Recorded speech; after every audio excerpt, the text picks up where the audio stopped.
Welcome. Assalamu alaikum wa rahmatullah wa barakatuh. Welcome to everybody who's patiently waiting in the chat. And first of all, I'd like to thank all you brothers and sisters in the chat who have been, like I said, patiently waiting. Even from this morning, I saw comments in the chat. People are very keen to see this discussion, this debate.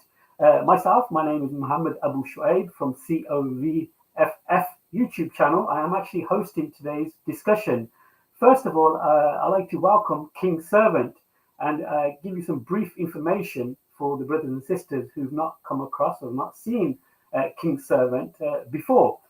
King Servant is a born-again follower of Jesus and a member of the local church which does evangelistic activity with including street evangelism, otherwise a street dawah, guys. And interesting. He preaches occasionally and has written several articles regarding Islam and Christianity. In addition to engaging in moderated dialogues and debates online, also he can be contacted privately on kingservantapologist@gmail.com. If you guys want his email address, hopefully we can put it in the chat and where you can contact King Servant privately. First of all, let me welcome King Servant. King Servant, welcome to today's show. Appreciate it. Yeah, thank you. It's good to be here.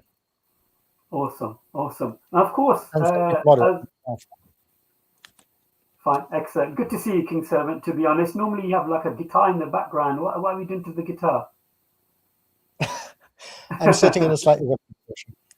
Awesome. Welcome to today's discussion. I really appreciate you. Of course, for you brothers and sisters who do not know Brother Yemeni, let me slightly introduce Brother Yemeni for those who are new to the channel.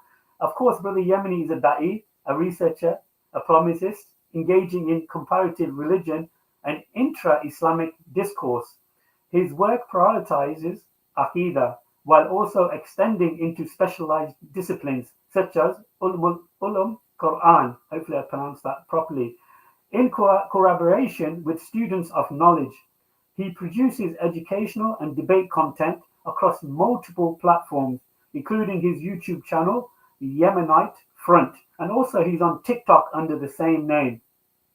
In addition to his academic and dawah efforts, he runs Rihatul Arab, which is a fantastic business, brothers and sisters, which he offers authentic Arabian oud and much more. I'll definitely recommend Brother Yemeni's oud selection is fantastic. And currently, actually, this particular week is 20% off. So I definitely recommend you, brother and sister, to check out the website. Of course, private correspondence can be made via contact email listed on his YouTube channel. Apparently, my audio is terrible. I'm getting some reviews in the chat. I do apologize, guys. It was working perfectly fine until we jumped live. Brother Yemeni, assalamu alaikum. Welcome to today's show.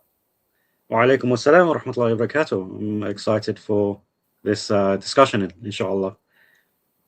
Nice, beautiful. It's really good to see you, brother, to be honest. And I've hosted many debates between you two gentlemen, and I'll be taking more of a back seat on this discussion because these guys are real gentlemen. And even though there'll be fireworks, there'll be punches thrown and jabs and so forth, but it's still going to be a fascinating debate and back and forth. It's not going to be Joshua or Jake Paul. This is going to be a real discussion, a real fight. So stay tuned, guys. It's going to be very interesting. Let me just briefly give you the format of today's show. Each speaker, and starting will be the Muslim speaker, Brother Yemeni. He'll have 30 minutes opening presentation. Then he'll have 10 minutes of one rebuttal. Then the second part will be 7 minutes, 2 rebuttals. So it'll be 7 minutes and there'll be 2 rebuttals from each side. Then there'll be a 10-minute cross-examination times 2, which is going to be quite interesting. Let me just warn you now, brothers and sisters. And the reason I'm warning you, because we want to keep the discussion in the chat polite and respectful. The back and forth, the 10-minute cross-examination will get heated. And unfortunately, I might have to step in just to calm it down a bit. And of course, we've got the last 5 minutes in conclusions. And again, each speaker will have 5 minutes to conclude their discussion. Then it will be a beautiful opportunity for the audience to ask questions. So my advice is to get your questions nice and early. I would definitely say just after the 10-minute presentation from each side. We will be only taking written questions. So when you write a question in the private chat, please write who is it for, okay? Who you're addressing the question to. So without any further ado, any more talking or any more monologue for myself, Brother Yemeni, you will be opening your first presentation with 10 minutes. And then, of course, King Servant will have his 10 minutes of his opening presentation. I will actually drop down now. And then as soon as you start speaking from your presentation, I will start the 10 minutes. And of course, you are also fully in your rights to have a timer for yourself to time it, and also King Servant. I really appreciate that. Thank you very much, brothers and sisters. Please be patient and really take note of today's discussion. The title is, was Muhammad, peace be upon him, a true prophet of God? Jazakallah khair. Assalamu alaikum wa rahmatullah wa barakatuh.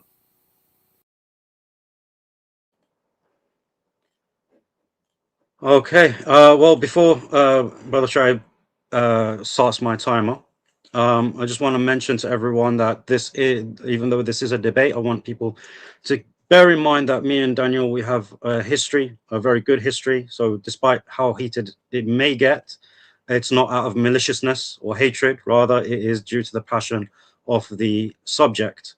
So I want to mention that, inshallah. And of course, what we're about to debate can have many things that can be debated on separately, but we'll try and keep things concise. So with that being said, I'm going to share my screen. And if that's all good, Brother Shuaib, I'm going, you can start my time when I start speaking, inshallah. Yalla, bismillah. Okay, so today's debate, is the Prophet ﷺ a true prophet? Well, my approach today is going to address these four things. The historical method, because at the end of the day, this is a historical question. And we need to understand that any evidence that we bring forth is based on historical certainty as opposed to historical ambiguity. The prophetic criteria in Islam, the accusations against the Prophet, peace be upon him, as to how he came to be a prophet. And of course, the falsification tests that Islam presents to falsify him, as well as the Quran. So Islamic sources, to keep this simple, considering ilm al-hadith is a vast ocean of knowledge, we can summarize it in these 6 points. It uses names and chains of transmitters, not hypothetical sources. It evaluates people down to their memory and honesty, not just the texts. It checks continuity, who met whom and when. It allows cross-checking through multiple chains to ensure reliability. And it then grades that reliability clearly, as we know, sound, weak, fabricated, amongst various other classifications. Has clear falsification. In fact, so much so that even one weak link can invalidate a report entirely. Now, what's interesting is that even Orientalists admit to this. Nabia Abbott is an example, and she mentions it seems much more likely that a strict process of selection rather than a wholesale fabrication of the isnads accounts for the bulk of the hadith that has survived in standard collections. Now, why she says bulk is because the Muslims have also preserved their fabricated reports. So this is already known to them. So an early challenge for my opponent, he would have to demonstrate knowledge on the science of hadith used by scholars to prove it is unreliable. Otherwise, it is nothing more than an appeal to authority and common knowledge. So what is the prophetic criteria? In the Quran, we have various, but these are the key ones. He's not self-appointed. He receives revelation, calls to Tawheed, has moral character, does miracles, and of course he prophesies. So let's look at not being self-appointed, because at the end of the day, we're looking at the history. So utilizing the Quran alone is not going to be sufficient. So we need to look at the history, what we know about the Prophet ﷺ. So we're only going to appeal to that which is authentic.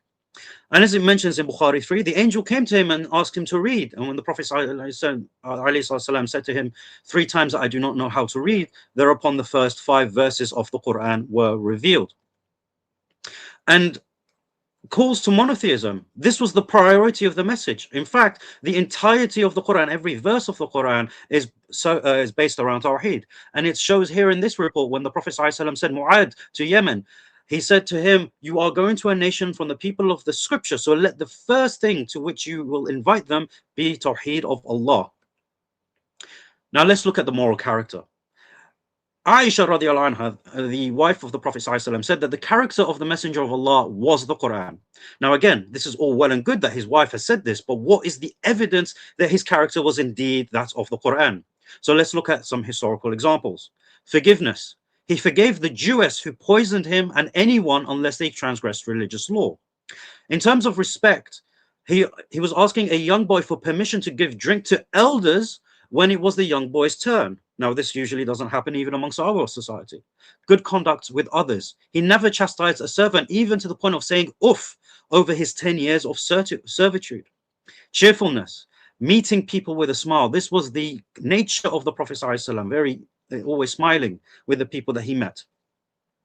Bravery. He was on the front lines of Badr, even ahead of the companions. So this is not a prophet that was shying in the back ranks and commanding what's going on the battlefield. He was leading the battle.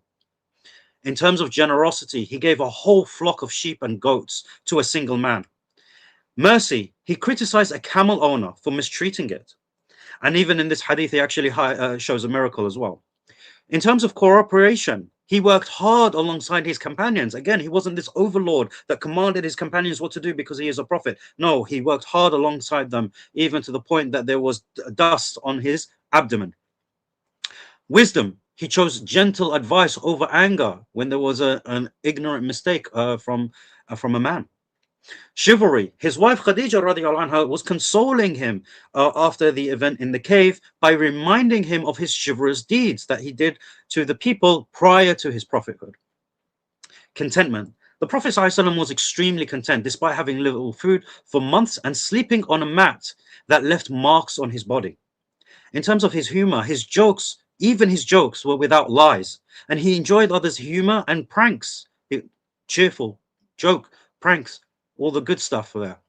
In terms of poise, he was graceful and dignified. Upholding covenants. He upheld a covenant even at his own disadvantage, because some companions were traveling to help him at the Battle of Badr, but they got held up by Quraysh, and they told him they're not going to fight, and they promised Quraysh, and when the Prophet ﷺ heard of this, he told them not to fight. So this was at his own disadvantage, in order to uphold that covenant that they took personally with Quraysh. In terms of forbearance, patient, he was patient with the harshness of a Bedouin. His honesty. In fact, with this one, his enemies testified to him never telling a lie in these two references that I have cited. In terms of justice, he would apply to justice to one of high status, even his own daughter. He did not discriminate based on wealth or kith and kin. Resolve, discipline, and gratitude. The Prophet ﷺ, he would pray till his feet cracked, thanking Allah subhanahu wa ta'ala. In terms of love, the Prophet ﷺ expressed love openly to people like the Ansar in the example given. Humility, he blended in with the companions, so much so that when someone came to ask about him, they couldn't distinguish between him and the companions, going to his humble nature, and he helped his family in the home. So that is some of the characters of the Prophet ﷺ, and there is much, much more, but of course, due to time constraints, we can only mention these 15. So let's look at some of the prophecies. Of course, the Roman prophecy. The Romans have been defeated. This happened in 614 AD, in the 4th year of the reign of Heraclius. And then it mentions fi bad'i. Now, fi bid'i, now, in a few years. Now, this word bid'i linguistically refers to between 3 and 9 years. This is a linguistic understanding, not a retroactive explanation. But what we find is that Heraclius had his first triumph against the Persians in 622 AD, putting it at 8 years. In fact, there is a Greek contemporary text that is recorded in the Chronicon of Pasha, which documents the victories of Heraclius starting in the year 622 in the Battle of Issus and the victory over Shahbaraz until the year 628 when he finally retook Jerusalem back from the Persians. So that's a fulfilled prophecy. Abu Lahab. Now, people might be saying, well, what about the fire? You know, we don't know if he's in hellfire. That's not the point here. The point here is that it demonstrates that he will die a non-Muslim. And in fact, this is what happened. He died as a non-Muslim 10 years later. Now, people might say that this is actually, you know, something that is predictable, but because there are many other Muslims who accepted Islam even though being an enemy, you know. But that's exactly the point. That is what happened, and therefore, but it would have been risky to say that he would not accept Islam. The death of his daughter. It was narrated by Aisha that he spoke to Fatima. Okay, she was speaking to Fatima, and Fatima spoke to her and said that he informed her that she would be the first of his family to follow, and on that she laughed. And of course, in Bukhari 3092, Fatima remained alive for 6 months after the death of the Prophet ﷺ. Now, people might say, oh, well, she would lived, but maybe someone else died prior to her from his family. Well, no, that is actually not the case. The Bedouin towers, when the camel herd is complete in tall buildings. Now, I think I need to explain this prophecy, because if you look in Qatar, Dubai, and Saudi, and you think that this is not a prophecy fulfilled, then your sincerity needs to be checked. But as we have seen, the examples of prophecies in the Quran and Sunnah follow a pattern in which they are accurate, specific, unambiguous, and unpredictable. These are criteria to know it is from Allah, given to a true prophet and messenger, and not a false one. So let's talk about miracles now. Many people think that the Prophet ﷺ didn't do miracles. But besides the Quran in of itself, which is a miracle, we have these examples. The moon splitting, witnessed by companions, disbelievers, and travelers. The companions heard a meal glorifying Allah when being eaten by the Prophet, peace be upon him. The Prophet ﷺ multiplied food. The Prophet ﷺ also had water gushing from his hands to fill a vessel for wudu and drinking for the companions. The Prophet ﷺ commanded trees to walk and conceal him when he was relieving himself. And when he finished and the trees finished concealing him, he commanded them to go back to their places. The Prophet ﷺ healed the sick and injured. In the examples given, the Prophet ﷺ would place his hand over his wives and recite a supplication to cure their ailment. And the last example is actually mentioned in the Quran as well. A handful of dust that our Rasul ﷺ took and threw at the enemies. But as it mentions in the Quran, that it wasn't the Prophet ﷺ that threw that, but Allah threw and gave them victory. So these are the miracles. So now let's look at the accusations against the Prophet. Brother Yemeni, that's been over 10 minutes. Yeah. No problem. Accusations against the Prophet ﷺ. There were 9 accusations against the Prophet ﷺ mentioned in the Quran with regards to the origin of the Quran and his motives or the effects of that. They say he was a madman. To you who the reminder is revealed, you must be insane. Well, the response is very simple. No messenger came to people before them except that they accused him of being a madman or a magician.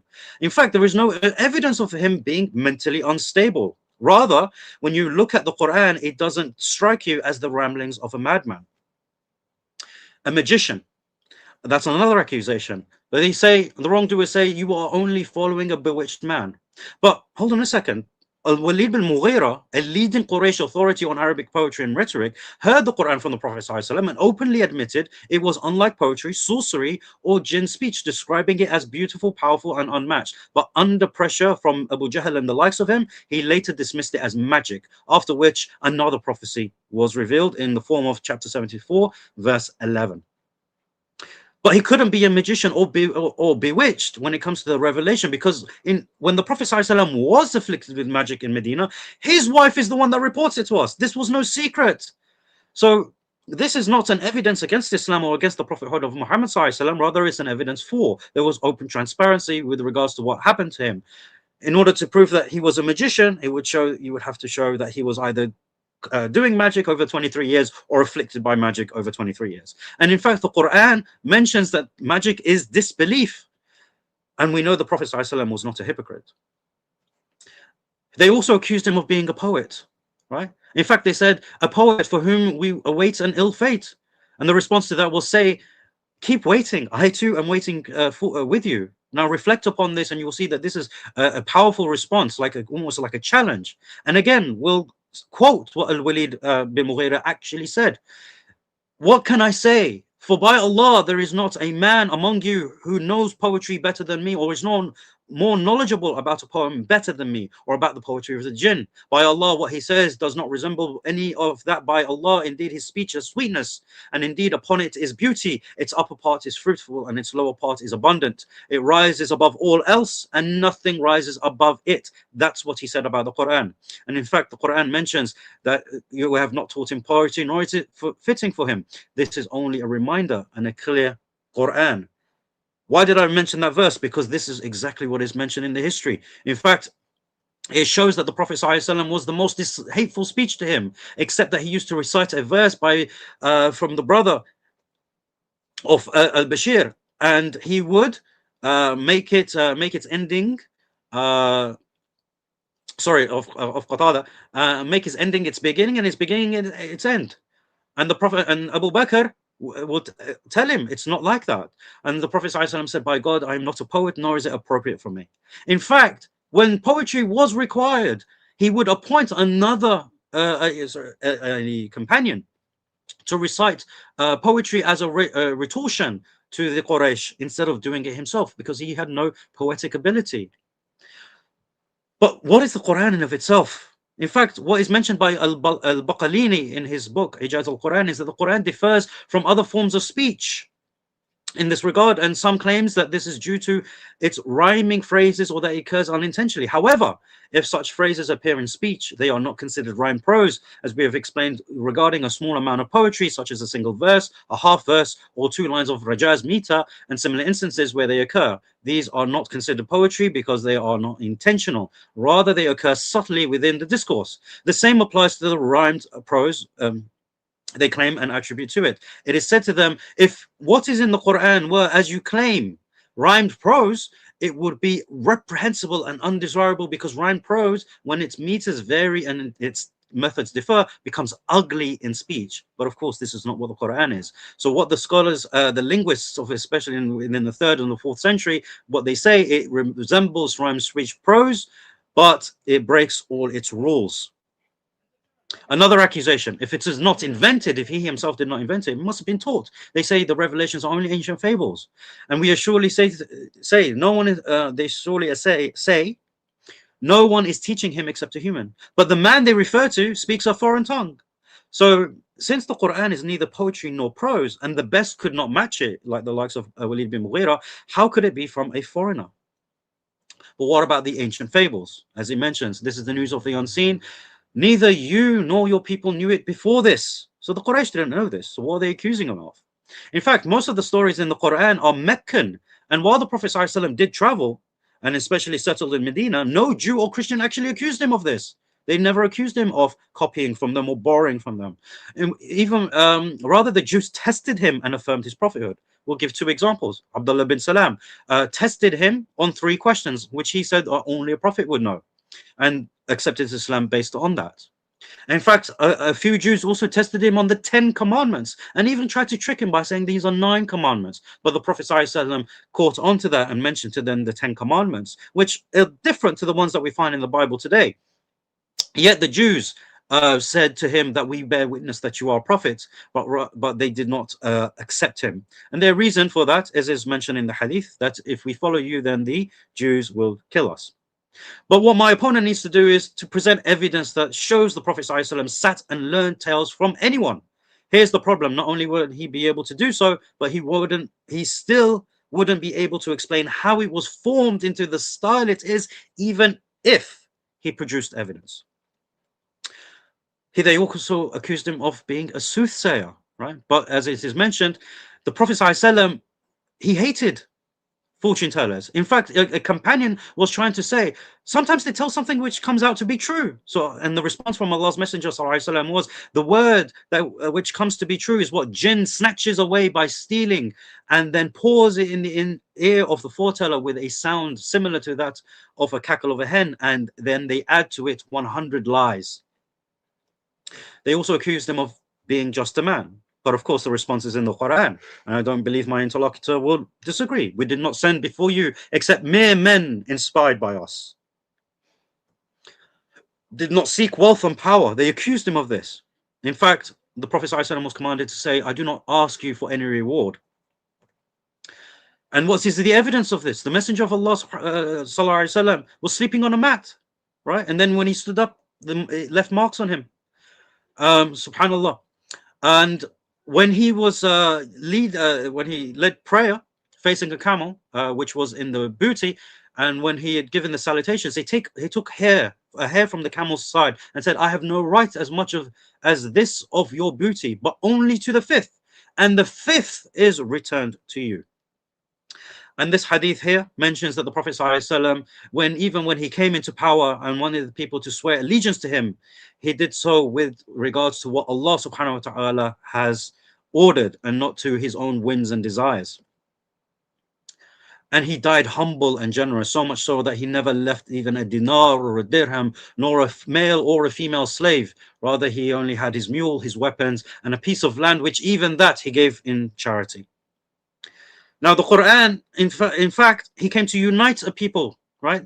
Another allegation that they levied against him is that he wanted to sow discord. But this religion is of one, and as it's mentioned in the Quran, I am your Lord, so worship me. The believers are but one brotherhood, so make peace between your brothers. And as it mentioned in this verse, and hold firmly together to the rope of Allah and do not be divided. Remember Allah's favor upon you when you were enemies, then he united your hearts, so you by his grace became brothers. So this is the intention of Islam, to cause unity, not division, although religion naturally divides. Now let's look at the falsification test. To produce a surah like it, to find an internal contradiction, as mentioned in chapter 4, verse 82, and to prove corruption, as it has been promised to be preserved by Allah in chapter 15, verse 9. So let's look at producing a surah like it. Now, the Quran, as we have explained, is neither prose nor poetry. In fact, the Quran is its own genre.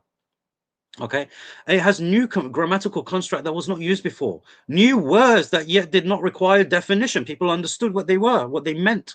There was no prior literary training given to the Prophet ﷺ. In fact, and the Quran in of itself is exceptionally rich in meaning, yet easy to read and comprehend. When it comes to contradictions, as it's mentioned in this verse, do they not reflect upon the Quran? If it had been from other than Allah, they would have found within it much contradiction.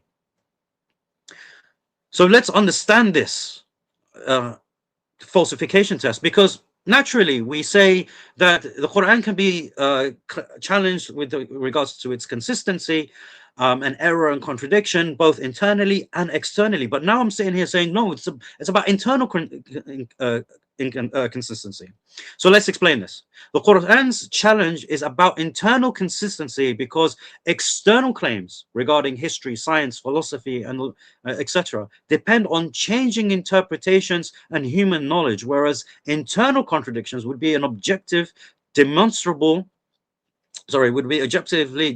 from the text itself, and would directly falsify its claim of divine authorship, because now there is no faff about how this could be interpreted and whatnot. But let's look at why this is also a serious falsification test. Because you could be like, well, there are other texts that are internally consistent. But yeah, we agree. But unlike human written works, the way they become internally consistent is through these four methods: drafts, edits, revisions, and later corrections. But this is not how the Quran came about. The Quran, once it was delivered and completed in terms of its revelation, there was no revisions. There was no retractions after the fact. There was no later harmonizing edits. There was no competing Qurans. And in fact, it remained internally consistent and coherent for over 14 centuries. Now let's look at preserved. What is meant by preservation? This is an important question. As it is mentioned in the hadith, and it's coming from the Prophet ﷺ, each mode of recitation is healing and sufficient. So what the Muslims have understood from the very beginning regarding the preservation of the Quran is that one reading of the Quran is sufficient to call it preserved, because it is Quran. And we don't want people to confuse ahruf and qira'ah to different Qurans. The compilation of the Quran. We have the sources that mention to us that Abu Bakr was the first to collect the Quran, and this happened 7 to 8 months after the demise of the Prophet ﷺ. And in fact, in the end, a couple of decades later, Uthman produced his 4 codices, utilizing the same committee that was utilized by Abu Bakr in order to standardize the Uthmanic rasm of the Quran. So we can summarize it in these 4 points. The initial revelation, the Quran was revealed with a single dialect or harf, and that was the dialect of Quraysh. And more ahruf were revealed until it became 7, which differed in dialect and meaning. But how did the Prophet ﷺ teach it? He taught combinations of the ahruf to different companions, resulting in what we know as the qira'at. And then, of course, as we have mentioned, the masahif came afterwards, and the codices have allowed for the different readings which have been transmitted to us today, and which every Muslim has on his shelf. Now, this is an isnad example with a fraction of it, because this is the isnad of the riwayah of Warsh.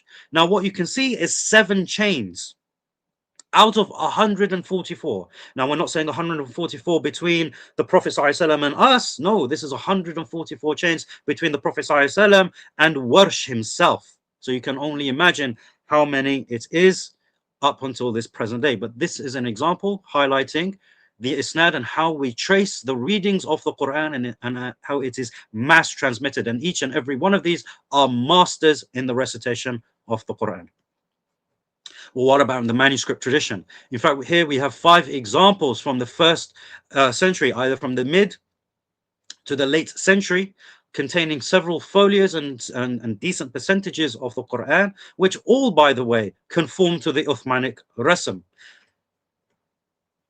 So what must my opponent do tonight?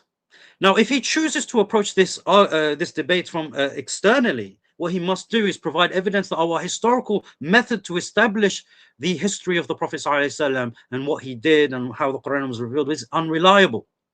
And he must do that by demonstrating knowledge on hadith literature and hadith science. He must also provide clear evidence that his theology is correct, as opposed to the Jews, to judge the Prophet ﷺ on theological continuity if he chooses to go down that path. He must also provide clear evidence that the Prophet ﷺ doesn't meet the biblical criteria without utilizing double standards within his own criteria. And he must also prove that Jesus came with the final revelation and scripture with no prophet to come that would provide revelation or scripture that conflicts with that which we find in their scriptures. But this is if he chooses to approach it externally. But if he chooses to approach it internally, this is what he must do and what I expect to hear from him in his rebuttals and even in his opening statement.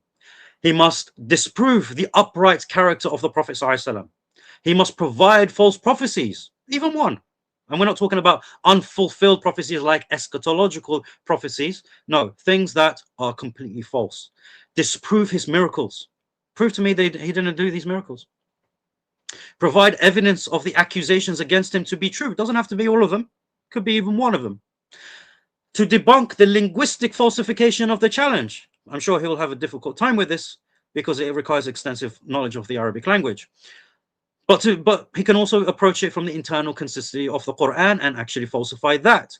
Now, of course, he has to ensure that he is going into the context and not just falsifying it from a superficial reading of the Quran. He has to demonstrate knowledge of these verses and then provide a coherent argument as to their internal inconsistency. And he has to prove the Quran is not preserved, which and all of these are impossible tasks that I've set before him. And after a fraction of the evidence that we as Muslims have has been presented. With that being said, I conclude my opening statement and I hand it back to you, inshallah. Jazakumullah khairan.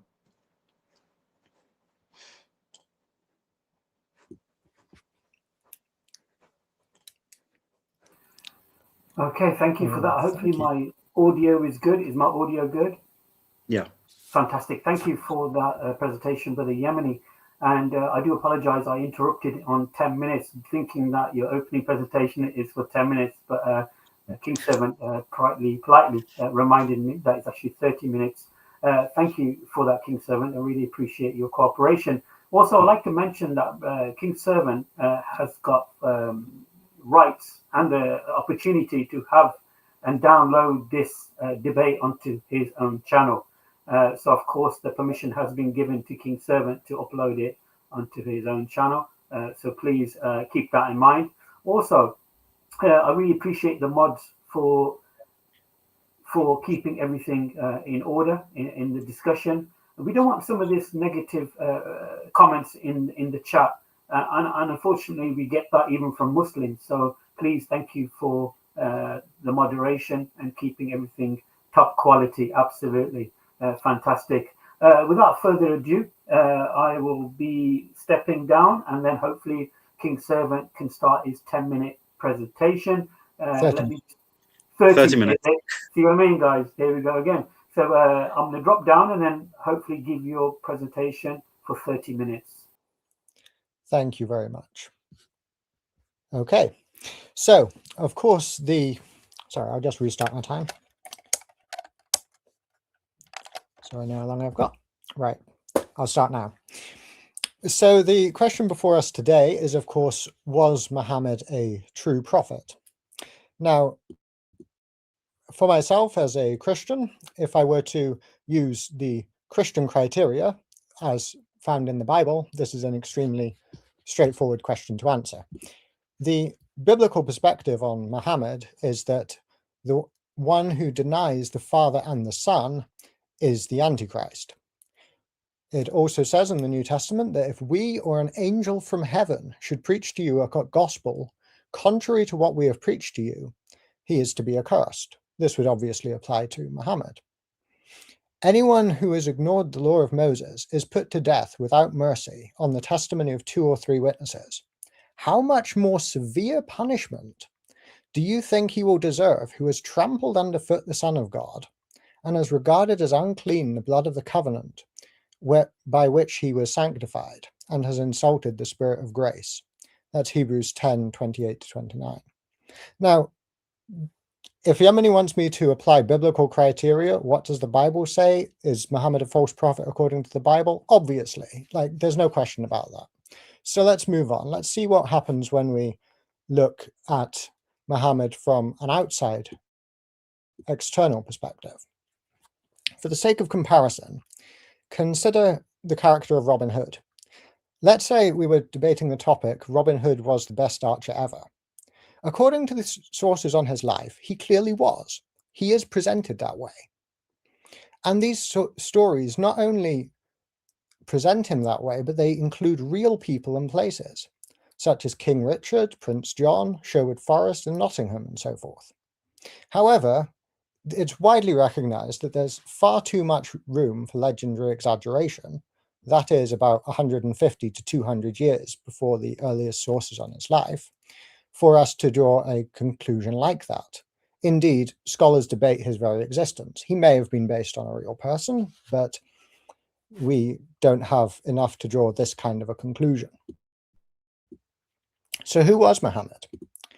He's only mentioned 4 times in the Quran, which tells us almost nothing about him using that book alone. The earliest surviving biography of Muhammad comes from Ibn Ishaq, which was 120 years after the traditional date of Muhammad's death. But we don't have that. What we have comes instead from Ibn Hisham, from about 833 AD. He removed, in his own words, things which it is disgraceful to discuss, matters which would distress certain people, among other things. We can only guess what those might have been, apart from perhaps reports elsewhere. To read it, it appears like fantasy. It includes things like pagans torturing beetles until they confess belief in pagan goddesses. I'm not saying this because I reject miracles, but I think even a Muslim and a Christian can agree that this kind of a suggestion is quite actually absurd. But not only that, it includes miracles and other stories that seem to be directly copied from the Gospels. And it seems to follow it in terms of its format as well. It begins with his genealogy, like Matthew and Luke do. His birth and name are announced to his mother in advance. It even includes a star and an equivalent of the wise men at his birth. However, this is generally not considered reliable by Muslims as well as Christians, even though they must use it or similar biographies to piece together events in Muhammad's life. So what do Sunnis consider reliable? The hadith collections, you can see the dates of the collections there, ranging in general from 200 to 300 years after Muhammad. That's, of course, the date of the collection. I'm not arguing that they were all invented at that point. And then you have the manuscripts ranging from 1000 onwards. I'm making an exception for the Muwatir of Ibn Malik. If we want to discuss that at a future point, we can. Of course, there are narrations found in there, also found in other hadith collections. That comes from about 150 plus years after Muhammad. Sahih Bukhari is a good example of a hadith collection. It's the most commonly appealed to one by Sunnis. This is allegedly a collection of oral reports from around 846 AD by Bukhari, who supposedly traveled around memorizing 500,000 or more tales of what Muhammad said or did, along with the chains of people who allegedly passed them down his time. He would then assess the reliability of each person, much like Yemeni described in his opening statement. The source on how many hadith he collected together comes another 250 years after Bukhari's life, and from someone who doesn't provide any chain of narration or historical source for where he gets that number from. Now, the place of the alleged prophet. According to tradition, Muhammad was born and preached in Mecca, which is of course in the Hijaz, West Central Arabia. The word Mecca is only found once in the Quran, which gives no indication that it is a city in the location of modern Mecca, and there is much reason to conclude that in the 7th century there was no such major city. Manuscripts in Arabia are very well preserved in the dry environment there, yet we have no reference to such a city by friends, enemies, trading partners, or neighbors, despite plentiful references to other supposedly much more insignificant towns like Yathrib, Taif, Najran, etc. The earliest mention of Mecca, specifically, outside of the Quran of course, is in the 8th century. There's also an unusually high rate of Persian loanwords in the Quran, which could suggest a northern source. And you can see examples of them there. There's a much lower frequency of Persian loanwords and other Arabic writing that come from Central Arabia. When we look at the Quran itself, there seems to be good evidence there that it was not intended for a Meccan audience. Crops are referenced which were not grown in Mecca due to lack of water, which of course is a major problem for providing water for people as well. In Surah 6 verse 99 it says, "He it is who sendeth down water from the sky, and therewith we bring forth buds of every kind. We bring forth the green blade, from which we bring forth the clustered grain, and the date palm, and the pollen, and the spring and pendant bunches. We bring forth gardens of grapes, and the olive and pomegranate, alike and unlike. Look upon the fruit thereof." The audience is expected to be able to see these things themselves in their own area, when they bear fruit and upon its ripening. This is not a description of Mecca, surely not. Also, regarding the ruins of Sodom, the supposedly Meccan audience are told that they pass by them in the morning and at night. Do you not understand? Now, if we were to grant a minimal level of usefulness to biographical material, which I kind of doubt that they're worth that much, we would find that the Satanic Verses incident, in which Muhammad allegedly spoke revelation encouraging prayer to pagan goddesses, the daughters of Allah,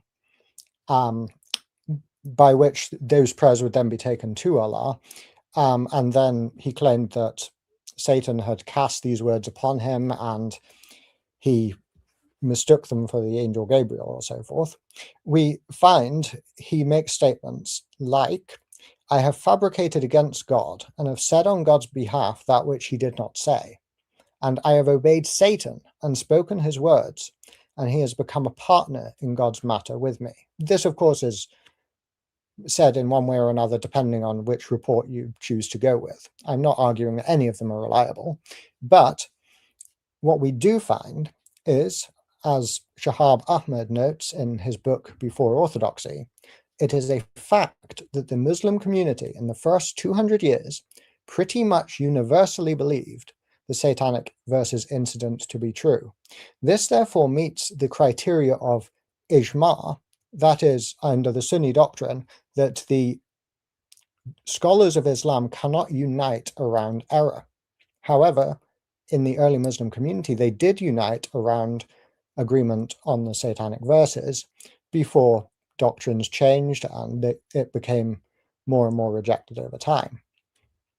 Interestingly enough, there is a narration from Bukhari. I don't pretend I think it actually goes back to Muhammad, but of course, my opponent is bound to Sunni orthodoxy, which requires that the best people are those of the earliest generations of Muslims.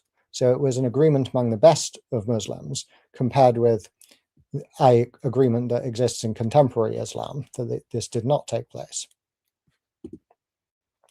Now, we've got to ask the question, were the revelations that Muhammad supposedly got influenced by his own desires? It certainly looks like it if you look at the literature surrounding the supposed revelation of the Quran.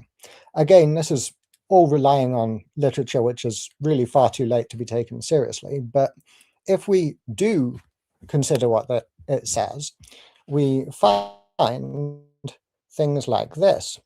The incident of Mary the Copt, where there was a slave girl with whom Muhammad used to have intercourse, but Aisha and Hafsa wouldn't leave him alone until he said that she was forbidden to him. Now, instead of keeping his word and leaving his slave girl alone, he got a revelation from his God, supposedly, saying, O Prophet, why dost thou prohibit thyself that which Allah hath made lawful for you, seeking to please your wives? It then continues, Allah has ordained for you the dissolution of your oaths.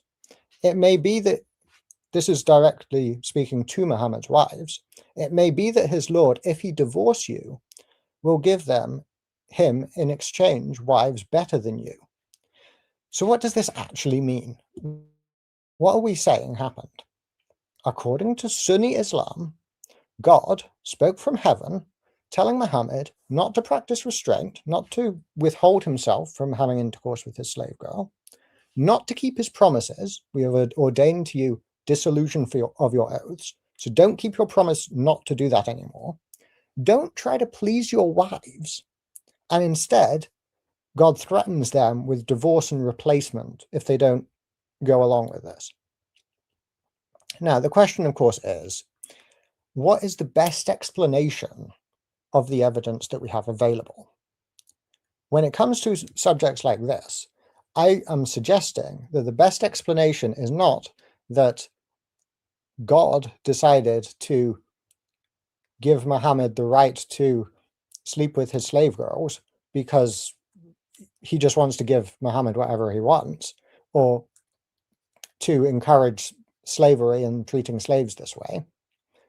I'm suggesting that the best explanation is that whether through mental illness, demonic influence, whatever else, an explanation that is not divine in origin makes more sense in cases like this.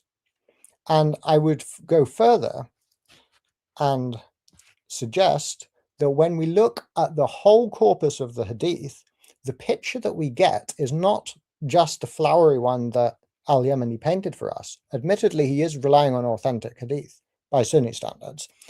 But when we look at everything that's available, the best explanation of these things is that some look more obviously made up than others.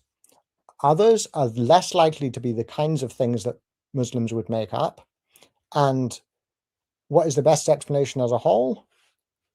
That Muhammad is not a true prophet, but instead he is getting his revelations from, in some sense, his own desires and his desire to fulfill them.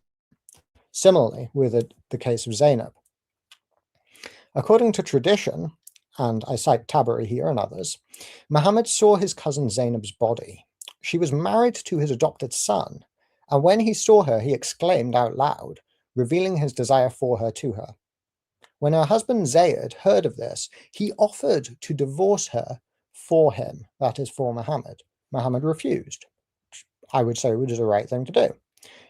This incident nevertheless led to their divorce anyway, and God rebuked Muhammad for not accepting Zayd's offer and admitting his desire for his wife. The explanation in the Quran is that this was to show Muslims it's okay to marry their adopted sons' wives after they have divorced them. You can read this in chapter 33, verse 37.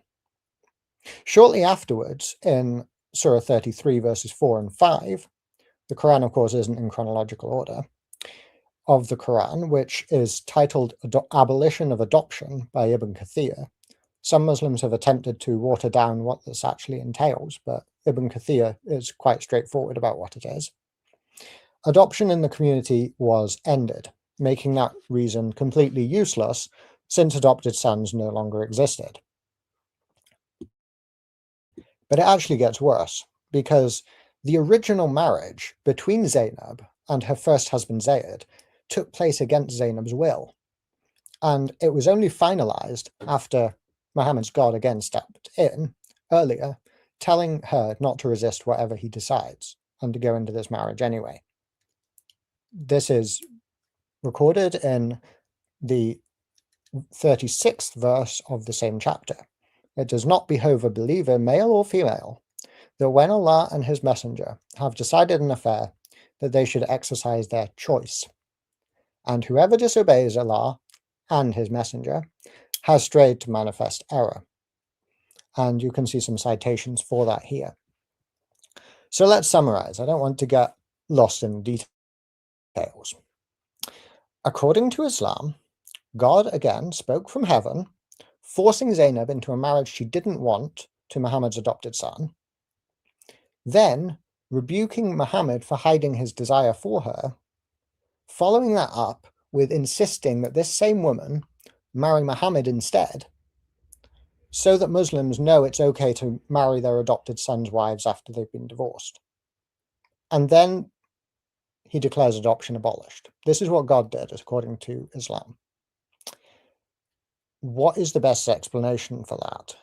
Is it that this is actually the case and this is actually what happened?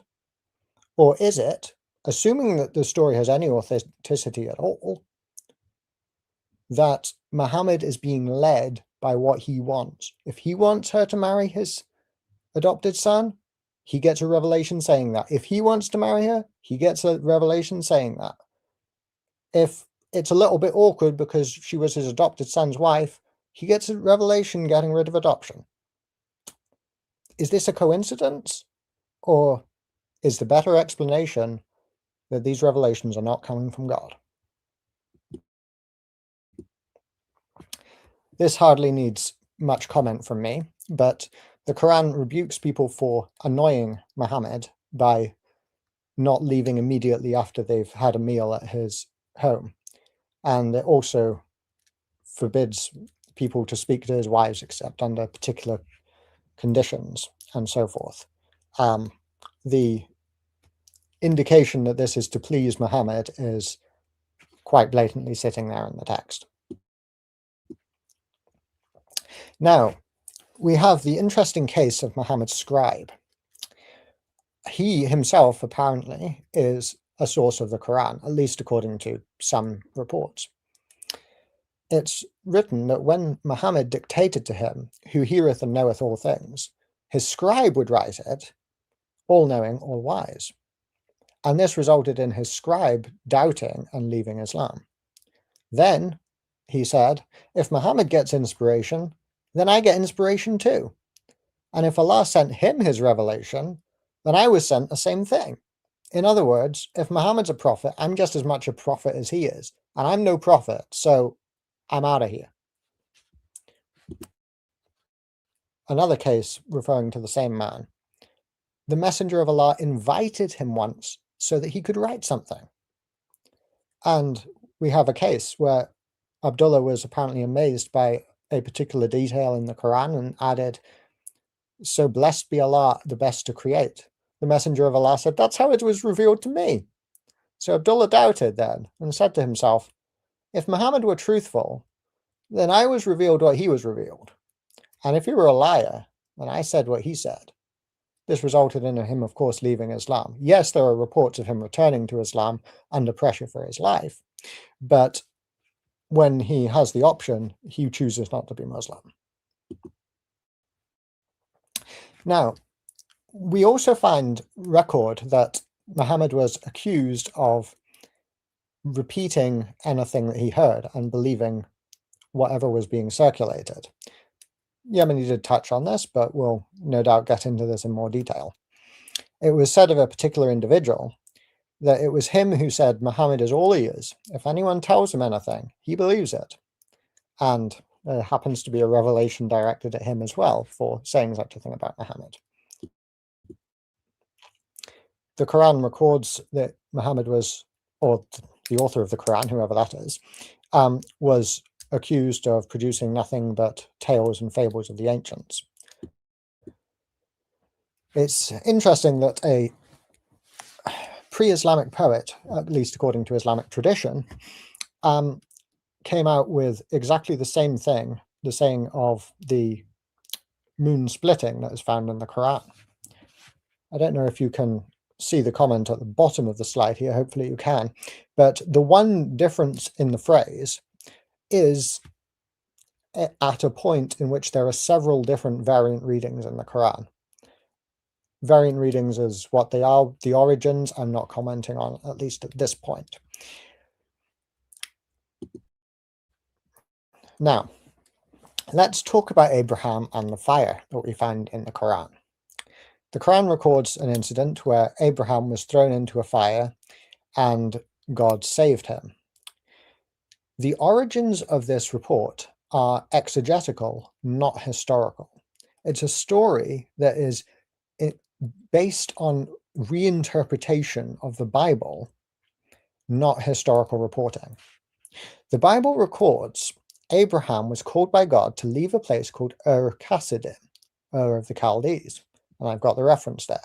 You can see on the right-hand side of the slide a picture of the ruins of that city. We know it's a city, we've dug it up, we've investigated it. Not me personally, but scholars have done this and the evidence is very available.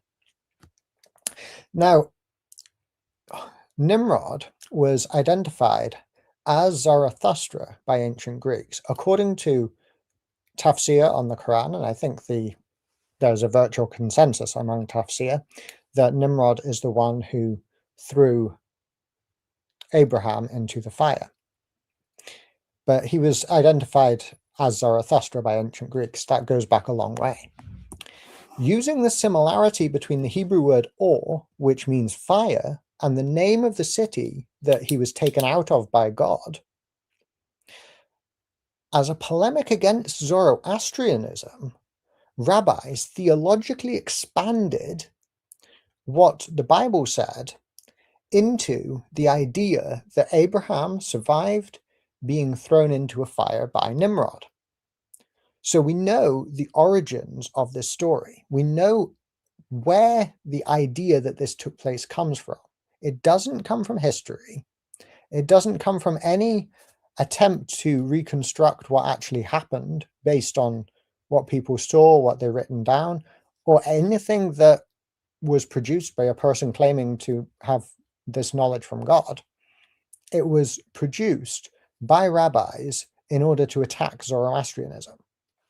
That's where this story developed from. And yet it is presented as if it were a historical fact in the Quran. Therefore, whoever brought this supposed revelation from God is a false prophet. And I'll certainly grant, for the sake of argument, that was Muhammad.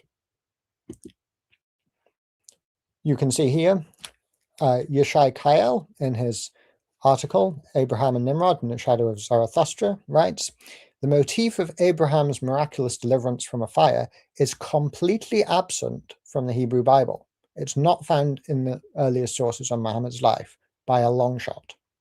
Although supposed scriptural traces of this motif were delineated by Second Temple exegetes. Now, in case the audience doesn't know what that means, Second Temple exegetes, that is essentially around the time of Jesus. You're talking well over 1,000 years after the events took place.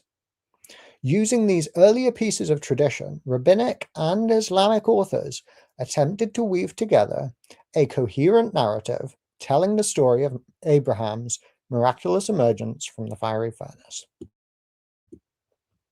And you can see here where Nimrod, the son of Cush, is identified as Zoroaster by Epiphanius, who lived in approximately the year 400. In the so-called Tafsir of Ibn Abbas, of course, Ibn Abbas didn't write a Tafsir. This is a collection of reports that are narrated to him. Nimrod is identified as the one who threw Abraham into the fire. And here we have the report, or I should say the commentary that rabbis put together to attack Zoroastrianism, again citing Nimrod, who wanted to worship fire, sending Abraham into this furnace, but surviving by the power of God. Now, finally, let's talk about Alexander the Great and Dhul-Qarnayn. According to the Quran, the prophet of the Quran, let's call him Muhammad, was asked about the two-horned one, Dhul-Qarnayn. The Quran claims that he traveled to where the sun sets in a pool of water, and then he turned around and went to the rising place of the sun. He also built a wall between two mountains to keep out the tribes of Gog and Magog. Now, of course, here's where the source criticism comes in. The Syriac legend of Alexander records him building this wall, which is contemporaneous with or earlier than the Quran. There's no way that this could be derived from the Quran. And you can see on the right-hand side a 4th century BC coin showing Alexander with the horns of Ammon, which of course was an Egyptian god. So he was completely pagan, and that's what the horns are referring to, the horns of Ammon given to him by this pagan god. Pseudo-Jacob, who again wrote before or contemporaneously with the Quran, has a writing entitled On Alexander, the Believing King, and on the gate which he made against Gog and Magog. There's no question that this is referring to Alexander. Here we have another source on Alexander, one of the Alexander romances, which says that Alexander builds a brass and iron door to shut in the nations of Gog and Magog. And you can see on the other side the Quran, which clearly identifies Dhul-Qarnayn in relation to Gog and Magog, building a door out of, in this case it says copper and iron. There can be no question that this is derived from or connected with any other figure than the Alexander myth of the Alexander romances. The historical Alexander did not do this. No one in history did this or was asserted to have built a wall to keep out Gog and Magog. There is no one else. This is talking about Alexander. He was a pagan, which is why so many Muslim apologists desperately want to deny that it's talking about Alexander. And this wall does not exist. There are not Gog and Magog hiding behind a brass and iron door that is keeping them out. Furthermore, no one has traveled to the rising place of the sun. There is no rising place of the sun to travel to. Once again, the Quran is reporting as historical fact things which are fictional. This is fantasy fiction where a historical figure has a legend that has developed over time. And notice, he's identified as a believer, and the Christians who are writing this end with a hymn of praise to God and our Lord Jesus Christ. The idea that Alexander was some kind of a believer is found in the Alexander romances. He was consistently identified as the two-horned one. We can see that from the coins and elsewhere. And only he can be the candidate that the Quran is speaking about here. So thank you very much for listening. Thank you for your time. And I'll be interested to see how Al-Yemeni responds to the evidence that I presented that Muhammad was a false prophet. Okay, thank you for your presentation, King Servant. Very interesting. We've got some really good feedback in the chat. Guys, keep that coming in.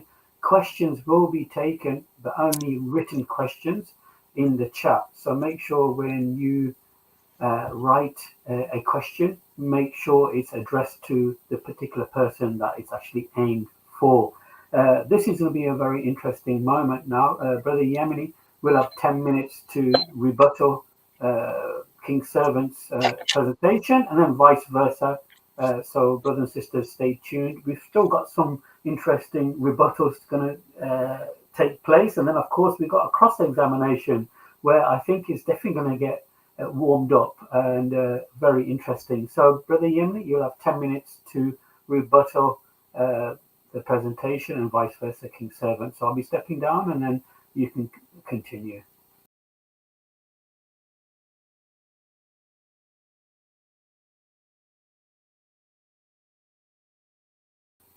You're muted, Brother Yemeni. You're muted. Sorry, I was just so excited for this rebuttal. Right, okay, I'm going to start. Let me just reset my time here. Okay, I'm going to start it now, inshallah. Bismillah. All right, so I'm going to start with the last thing that King Servant said, which is evidence. Well, I'm sorry, but you say evidence. I've heard nothing but assumption. In fact, you even said, I believe, and let's call him Muhammad, highlighting that you are actually not sure of what's going on here. But let's address things in a chronological sense. You mentioned about the biblical criteria that Muslims deny the Father and the Son. No, we don't. We believe that who you refer to as Allah is actually, the Father is Allah, and who you refer to as the Son is Isa alayhi salam. But again, like I mentioned to you in my opening statement, you have to actually prove your theological basis to be correct before you say, because now it's just circular reasoning. A different gospel. And to ignore the law of Moses, this is very ironic, because I'm pretty sure Paul wrote that, and he's the one that ignored the law of Moses. Very interesting that you bring that up as your criteria. You talk about Muhammad ﷺ being mentioned 4 times in the Quran. This is a fundamental error. This is only by name. He is addressed many more times with his title, with various titles: messenger, prophet, oh you, say. These are all addresses of the Prophet ﷺ.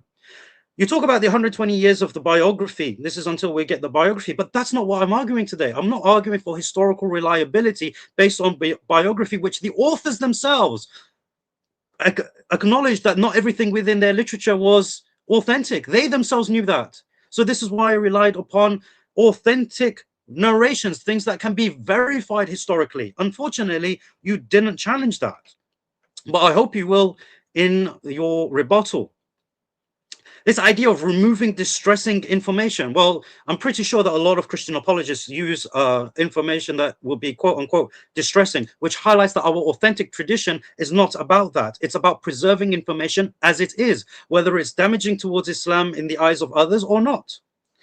Hadith collections. Well, you've already admitted that you are not arguing that these are when they were made up, rather they're compilations. So I'm not sure why you brought it up in the first place.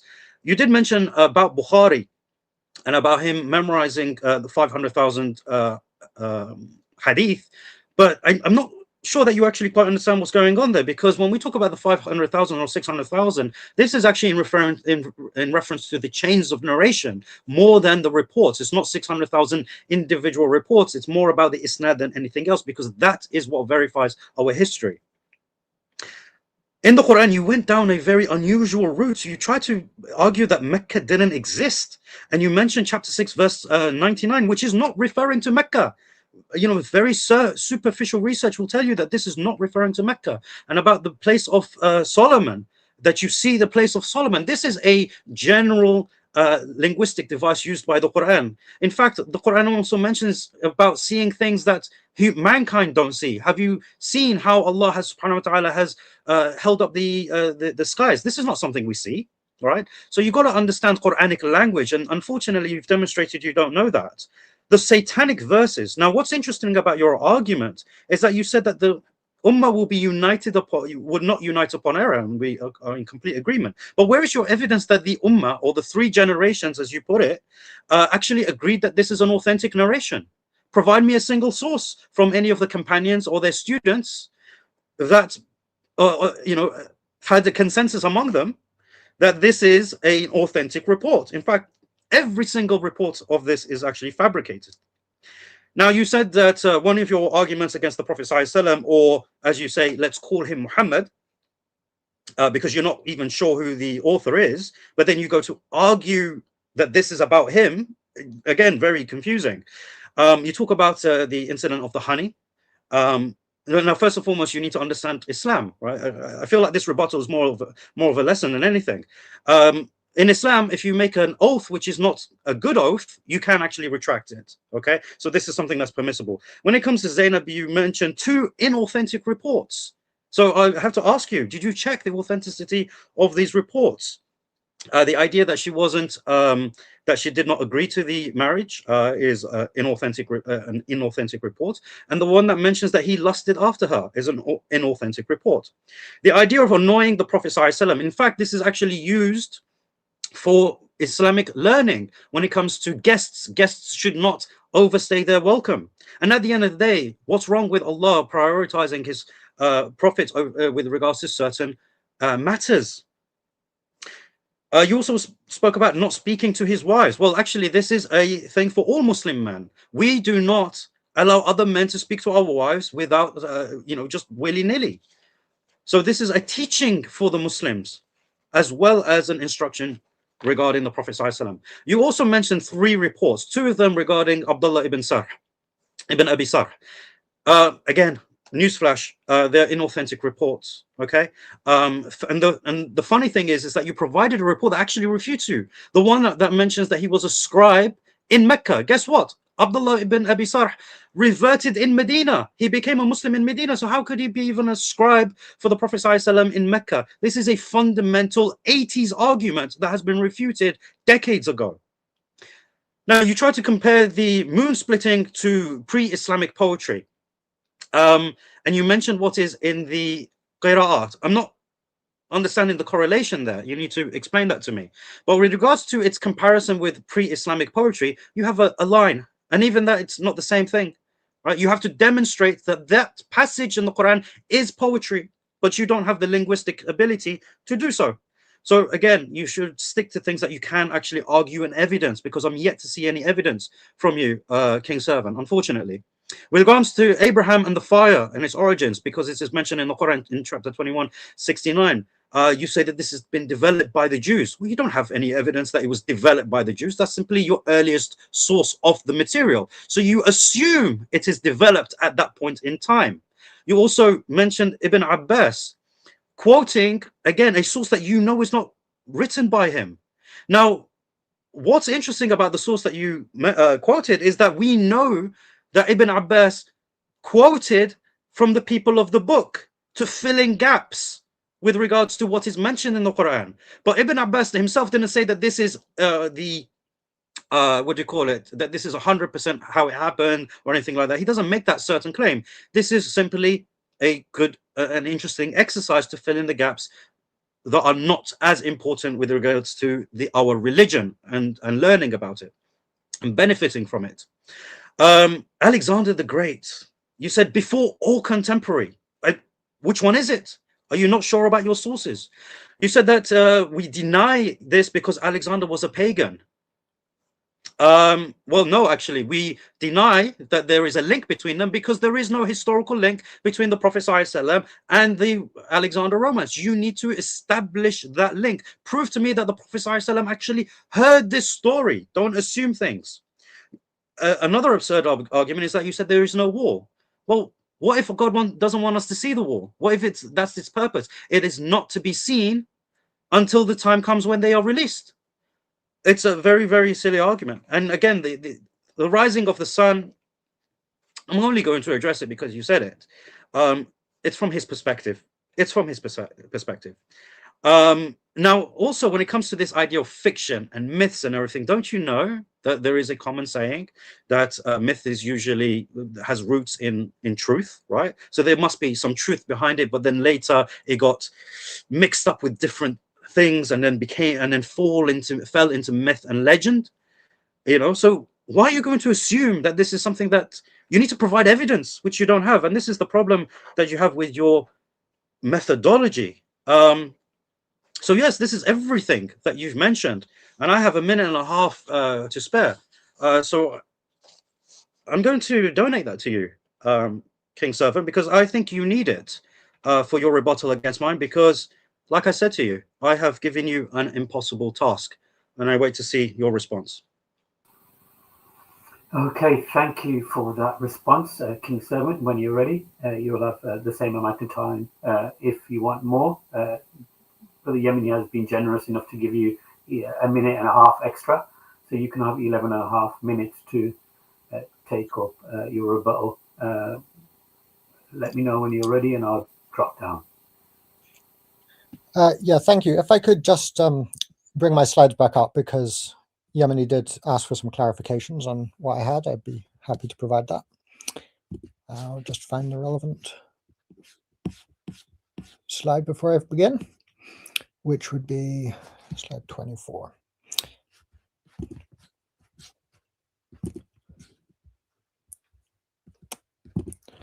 Right. Yeah, I'll begin now. Thank you. So, Yemeni was asking me regarding what the comment I made about Karat and Imru al-Qais. So the text is, as you see on the screen, the arrow is drawn near and the moon is split. And this is identical in the Quran and in the writing of Imru al-Qais. The only difference between them are invariant readings that are different depending on which Qur'an you read. So the text is not fixed in the one place where they don't match perfectly with each other. So that was the point that I was making there. So hopefully that's clear. Now, obviously, there was an awful lot of material that Yemeni gave me, but I would begin by pointing out that the entire argument appears to rest on the idea that the traditional narratives of Muhammad's life are accurate. Now, if we go back to my slide, I said he's only mentioned 4 times in the Quran. I should have said by name. That's, of course, correct. But we also have the comments regarding the place of the Prophet Mecca, because I'm asked about why hadith are unreliable. The fact that the hadith do not match the archaeological record with regard to the place of Mecca in itself draws them seriously into doubt. The hadith present Mecca as if it were on a major trade route. Mecca was not on a major trade route. If it were on a major trade route, there would be reference to it by people who passed through, who were trading. It would be mentioned by the same people who talked about Yathrib, Taif, and Najran. So I want to ask Yemeni, do you recognize that Mecca was smaller and less significant than Taif and Najran? Because if you do, and that explains the lack of evidence for it, it's not even mentioned until the 8th century by anybody outside one possible reference in the Quran, then the hadith that assume an entirely different historical narrative are not reliable. And if it was the trade center and trading route center that it's made out to be, why has nobody heard of it? Now, Muhammad, because he allegedly called to monotheism, this is apparently supposed to be evidence that Muhammad was a true prophet. But we find, according to the research of Ahmed al-Jalad, who has researched the epigraphy, that is the stone inscriptions in Arabia, that every single inscription past the 5th century that's the 5th century AD, was exclusively monotheistic in Arabia. So the entire narrative that he is preaching monotheism to a group of pagans who worship multiple gods doesn't fit the archaeological evidence. Now, that's something that needs to be dealt with. This calls the entire narrative of hadith and where they come from and their reliability into question. Now, he appealed to prophecies. First of all, where do you get the dating for when these prophecies were given? Islamic tradition. I don't accept Islamic tradition as authoritative. No non-Muslim does, unless they're already being influenced by what Muslim da'is are giving them. Non-Muslim historians don't take the traditional dating of the Quran for granted, which you have to do in order to say that this prophecy was made at the time you claim. Also, the time gap is 3 to 9 years. That is a reasonably long length of time. And there was a back and forth between the Romans and the Persians, one side winning and then the other side winning for many years. So that's not unusual. Then you have the question of the prophecy of barefoot naked shepherds building tall buildings. Well, you should look at what the rest of that hadith says. It contains things which are not fulfilled at all, if they ever could be. It talks about, I'm going to have to look up the reference. I'm not sure I've got time to do it right now. Perhaps I'll do it in my next rebuttal. But it records, oh, here we are, actually. 5 things which no one knows except Allah. It says that women will give birth to their mistresses. I don't know what that's referring to. And destitute shepherds competing in making tall buildings. Are they destitute? I don't think so. These things are very questionable when you actually look into the rest of what the text says. They're not barefoot, they're not naked, they're not destitute, they're not even shepherds anymore. And yeah, they're competing in making tall buildings. That's the one thing that's actually relevant. The women giving birth to their mistresses, not the case. As far as prophecies as well, it was interesting because Yemeni actually brought the hadith on the slide that jinn apparently sneak into heaven and listen to what Allah's plans are and then go and tell fortune tellers what's going to happen. But they mix in falsehood with the truth. By even an Islamic standard, you can't use this to judge if Muhammad is a true prophet or not, because not only does there appear to be falsehood mixed in with it, as I pointed out, but the jinn could have snuck into heaven and then ran back with a shooting star being shot after them to tell him as a fortune teller what was going on. I'm not saying I believe any of that, but it's not even a good criteria by your own standard. 3 questions that only a prophet knows. You never said what those questions were, Yemeni. The first meal of paradise. I forget the second one, but the third one is, why does a child resemble the father or the mother? I'm not sure I even want to say that live, but it's whichever one is first during sexual intercourse. That is what determines whether a child resembles the father or the mother. These are the questions that only a prophet would know, apparently.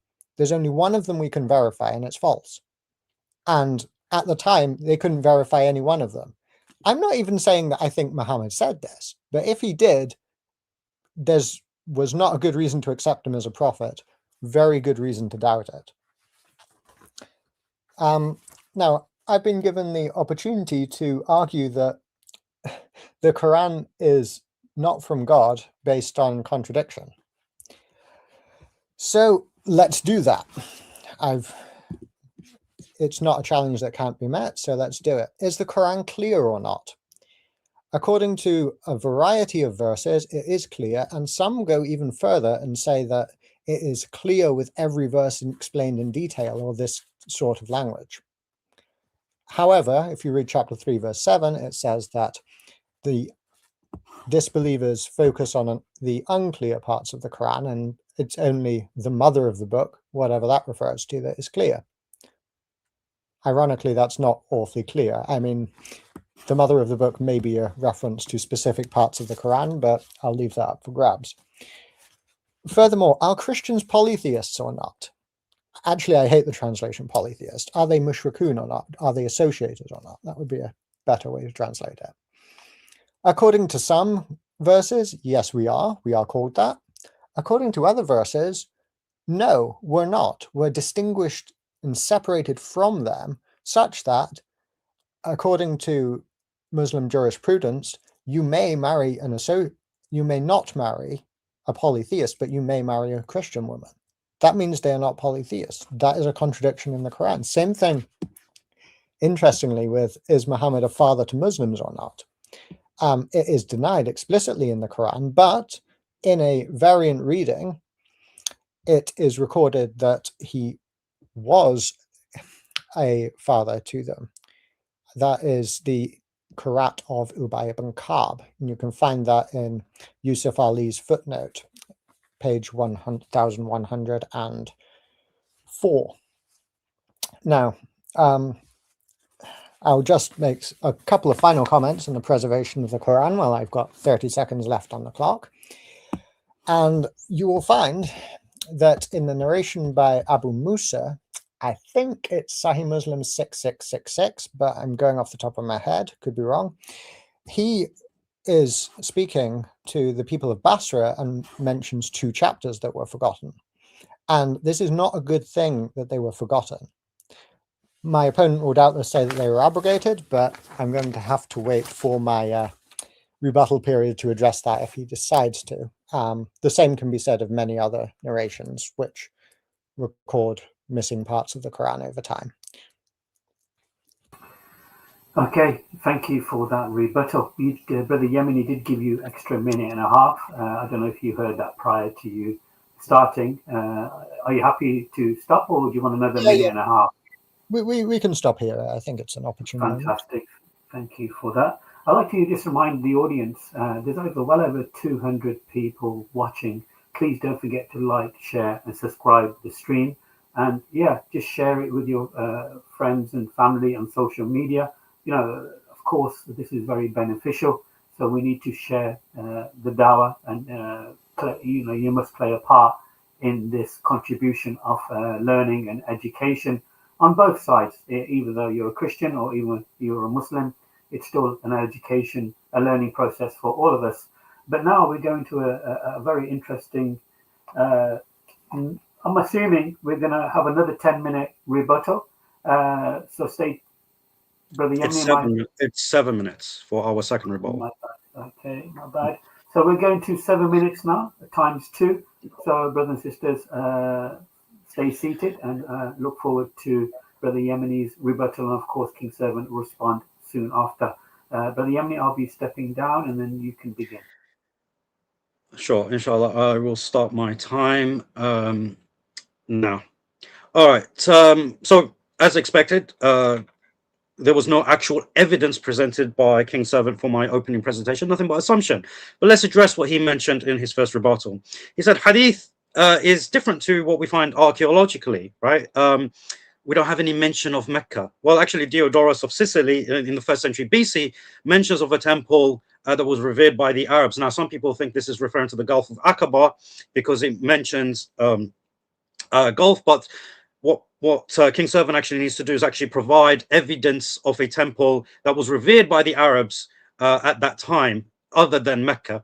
Also, pre-Islamic poetry. He actually used, I'm not place, but pre-Islamic poetry speaks about Abraha and the event of the elephant, right? So if you're going to use pre-Islamic poetry, then use it, and that will demonstrate that there was actually something. And this is actually how we know the year of the birth of the Prophet ﷺ. He was born in the year of the elephant. We know this from pre-Islamic poetry. But again, you're looking at Mecca, which is a city that is constantly being developed. The Haram itself has been constantly developed, and it's now at a size that actually exceeds the boundaries of the original city. So when you talk about looking for archaeological evidence, obviously you won't find it in that particular space because the haram in of itself already expands so much of that space.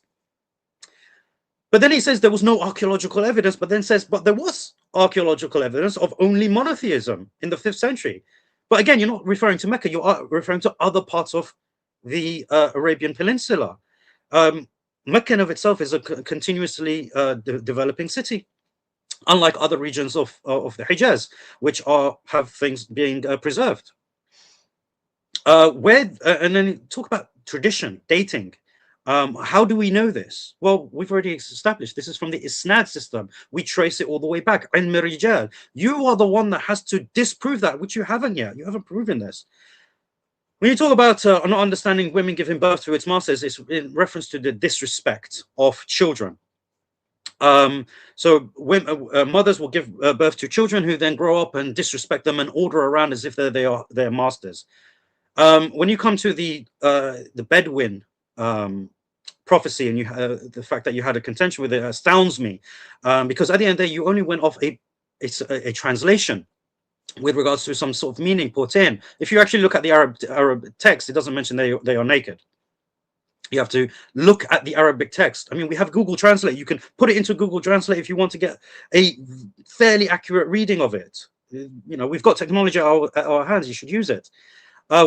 What else did you mention? Oh, yes, the hadith of resembling the parents. You thought I didn't quote it because it's something that is, falsifies the Prophet. Actually, it was on the screen, but for the sake of time, I skipped over it. But let's address it now, considering you've brought it up. There is actually no scientific demonstration of this. No one has actually gone forward and actually studied this. So it remains unfalsifiable to this point. Unless you can provide some scientific discourse that actually shows that this is not the case, you don't actually have anything. Because at the moment, the only thing that is proven is regarding genetics, not regarding who first, mixes falsehood thing. But you're talking about this is a category error. We're talking about prophecies, and you're talking about the mixing of falsehood by the jinn with regards to historical information. And have you not seen your category error here? The Quran is clear, and you mentioned that this is referring to every verse. The Quran doesn't say every verse. In fact, you gave me the reconciliation. An internal contradiction means things that can't be reconciled.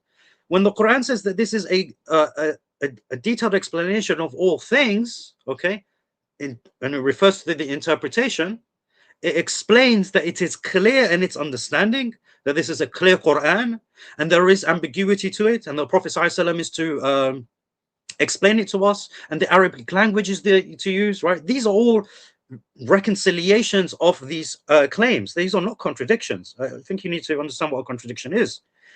Now, you mentioned another contradiction, apparently, which says that Christians are polytheists, but they also refer to them as the people of the book, and you can marry them. Therefore, they're not polytheists. No, it just shows that the Christians have a special place with Allah, despite being polytheists.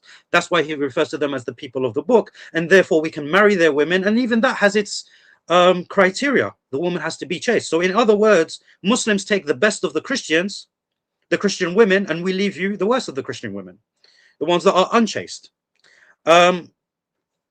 Then you mention about the verses that have disappeared. Of course, I say it is abrogated. You have to prove that these are not abrogated verses, that they are simply things that have been forgotten, lost by accident, and not deliberately removed from the Quran during the revelatory period. That is on you to substantiate, not for me. And again, I'm left with a minute and 40 seconds. I don't know what to say anymore. I've addressed everything you've said. All that is left really to say is to reiterate my challenge to you, so that maybe you actually understand what you need to address in your next 7 minutes. If you're arguing externally, which you have, right, provide evidence that our historical method is unreliable. You touched on this a lot. Provide evidence, not speculation. Okay? In terms of the internal, you have to provide a false prophecy. You can't assume it. Disprove his miracle. Don't be like, oh, well, we don't know when this was said. Prove that this was said after the fact. Don't give that thing. You need to stay on point here. provide again the accusation that he just made it up, assuming he made it up because there are some verses that benefit him. Well, what about the verses that don't benefit him? Like he's been commanded to stand up for 2/3 of the night, for large portions of the night. That's not beneficial for him, is it? You know, for his feet to crack under the weight of praying, right? The fact that he has to constantly preach, constantly go through the struggle, constantly go through the persecution that he I think none of this is beneficial for him, right? Why don't you bring that into the picture as well? So you have to prove beyond reasonable doubt. This is what we're asking for. The internal consistency, you had a shot at it, but you need to do better. And that's my time. Oh, well done. Thank you, Yemeni. Appreciate that. Now, Brother King Servant, you'll have 7 minutes to rebuttal that. Thank you. Okay, thank you. Great. So, first of all, why am I arguing that the Hadith are unreliable? Because the Hadith record a city called Mecca on a major trade route whereby Muhammad is robbing the caravans that go by and forcing the city almost into bankruptcy, leading to several battles. This is not historically verifiable. Not only is it not historically verifiable, it contradicts the historical facts, because there is no mention of a city called Mecca anywhere in the region at all. If it were on a major trade route, it would be there. The location of Mecca is completely inappropriate. Taif is just about 100 miles or so to the east. That was on this trade route. They did talk about it. It did exist, as with Yathrib, Medina. We are not being unreasonable here. If Mecca existed, somebody would have heard of it. Nobody had. Now, when I say if Mecca existed as described in the traditional narratives, maybe it was a tiny town that had nothing to do with trade routes that is so small that, yes, there's no archaeological evidence for stone inscriptions from Mecca whatsoever. You're right about that. But the ones that exist throughout all of Arabia are monotheistic past the 5th century. So much for the entire legend of Muhammad preaching monotheism to people who were worshipping all of these other gods. Maybe there was still some remnants of pagan worship left, but it was not dominant in Arabia at the time whatsoever. False prophecies of Muhammad, if you want one, there is the case where he identifies a particular young boy as being the Antichrist, or at least strongly suggests that.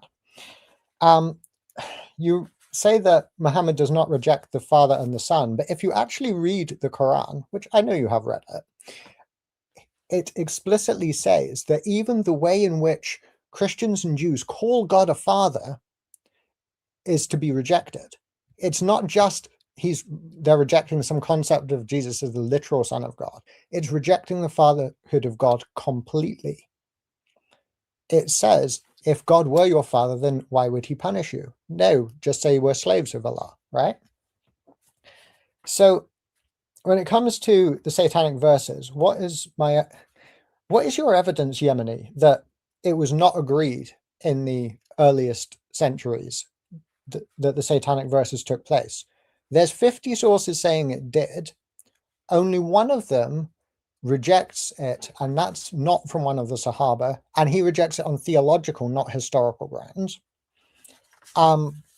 Yeah, if you want to say the Sahaba didn't agree on it, name me one that disagreed. There are chains, plenty of them to pick from. The situation of Mary the Copt, the honey, yeah, totally true. You actually made a good argument against Hadith there yourself, I think. There are two different circumstances for revelation of that Hadith. The honey is definitely the more of that Quran verse. The honey one, that he's eating honey that his wives didn't like the smell of, is definitely the more palatable of the two. Two contradictory Hadith about the revelation of the same Quran verse is one of the criteria which Joshua Little gives in his 21-point summary of why Hadith cannot be trusted. And you can see his work for more details on that if you want. I don't have a lot of time, as you know. The story of Muhammad's scribe is inauthentic. Who knew? Couldn't have seen that one coming. Now, let's get into what I think is really the crux of the argument. Alexander, I'm assuming a link. Is it an assumed link to say that someone who is known as the two-horned one, who traveled to the east to the rising place of the sun, and to the west to the setting place of the sun, and built a wall for Gog and Magog to keep them out until the day of judgment, is the same person who is being referred to in the Quran? It's clearly the same person. You have the same events in the same order. Name me one other person in history before Islam who is said to have built a wall to keep out Gog and Magog and to have two horns. Can you name me one? Please go ahead if you can. They don't exist. Only one person fits this description, and he fits the same events in the same order as the Quran. This is how derivation of a story is proven historically, not based on a narration saying that Muhammad heard this story from a Greek who read the Alexander Romance. That's not how history is done, Yemeni. It might be, if you want to perpetrate myths and traditions and legends, it's not how we do history to determine where a text comes from and what influenced it. Likewise with the fire. I did not assume that it was made up. I demonstrated how it was made up over time through the link between Zoroaster and Nimrod, and also through the play on words of Ur of the Chaldees and Or of the Chaldees, the fire of the Chaldeans. This is where the story comes from. It did not happen. We know it did not happen because we know why they created this story. They did not create it because they thought it happened historically. They created it because it was a useful polemic to attack Zoroastrians with.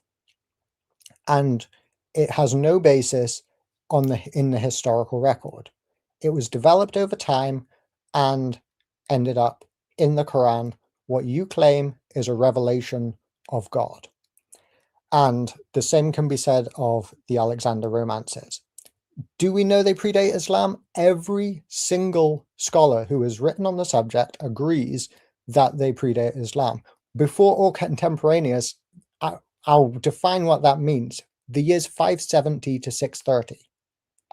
There is not enough time for the writing of the Quran and the circulation of it for Christians to take an Islamic story, put it into Christian writing, strip it of its Islamic theology, and present it as though it were completely Christian, not even mention Islam once. Nobody thinks this happened except apologists trying to defend Islam. Okay, that is spot on. 7 minutes. Thank you, King Servant. Now, Brother Yemeni, you will have another opportunity of 7 minutes, and then, of course, King Servant will finish off after yourself. If I'm not mistaken, you're muted. I thought, is it a third round of rebuttal, or we're going straight into cross-exam? No, you said times 2, so you got another 7 minutes each. Oh no, that's like times 2. That means I got 7 minutes, he's got 7 minutes. That's what I meant by times 2. All right, okay. Sorry. That's my fault on how I've communicated that to you. It's all good. I'm just so intrigued in today's discussion, and I'm sure the audience is responding likewise. It's been really interesting. Some good points being made from both sides. Now, this is going to be a very fascinating section of today's discussion, is the 10-minute of cross-examination. Brother Yemeni, you will have 10 minutes to start off with, and then King Servant will respond with 10 minutes to respond back. But on this particular segment, I will stay on the screen just to make sure that we're staying on topic and not speaking over each other, because I know it's going to get quite heated. So I'll mute myself, but I will observe patiently and watching you guys, okay? Sure, no problem. All right, so I believe I've got 10 minutes to grill you in this segment, and then you'll have 10 minutes to attempt to do the same. Right, I'll start my 10 minutes now, inshallah. All right, so Daniel, I really want to get into the crux of this, right, with regards to historical reliability. Can you provide concrete evidence that the isnad system is an unreliable historical method? Oh, for sure. If the Isnad system were reliable, it would not report a Mecca on a trade route which never happened. We know it never happened because of the historical lack of evidence for Mecca by its trading partners and enemies and friends, and the Romans who supposedly entertained the leader of Mecca. That would exist if hadith were reliable. Yeah, okay. I mean, that's not actually a demonstration of the ISNAD system. This is an assumption based on external evidence. I'm asking you about the ISNAD system itself. Does the ISNAD system, is it a poor methodology for establishing history? You need to demonstrate that. Can you do that? Yeah, it's a poor methodology because it results in absurdities like a city that, as I described. Okay, I'm gonna approach this from a different angle because in order, I don't think you really understanding what's going on. What do the terms tashif, idrab, shudud, and idraj mean, and what are their function? I don't know. Okay, so these are. I'm not going to comment because I can't really comment, but just Sure. I assume it's got that's something to do with isnad criticism, but I don't know. well, So yeah, but you don't know what they mean. Okay, fine. So we'll move on to the next question. I'm going to ask you about some things which you try to shift the burden of proof for. Is the satanic verses? Prove to me they're authentic. Oh, I'm not. What's your evidence that they're authentic? I'm not claiming they're authentic. What I'm claiming is that the early Muslim community believed they were authentic, and that's a problem for you. Okay, fantastic. What is your evidence that the early Muslim community believed it was authentic? Because there are 50 different references to it with different chains of narration. Not that there are 50 different chains of narration referencing that go back to the Tabi'in. I don't claim that they go back to the Sahaba, even though they're claimed to have. And never once is it disputed on historical grounds, only one occasion based on theological grounds. Okay. Does the amount of reports signify that it was believed to be authentic on its own? Given the complete absence of contrary reports, yes.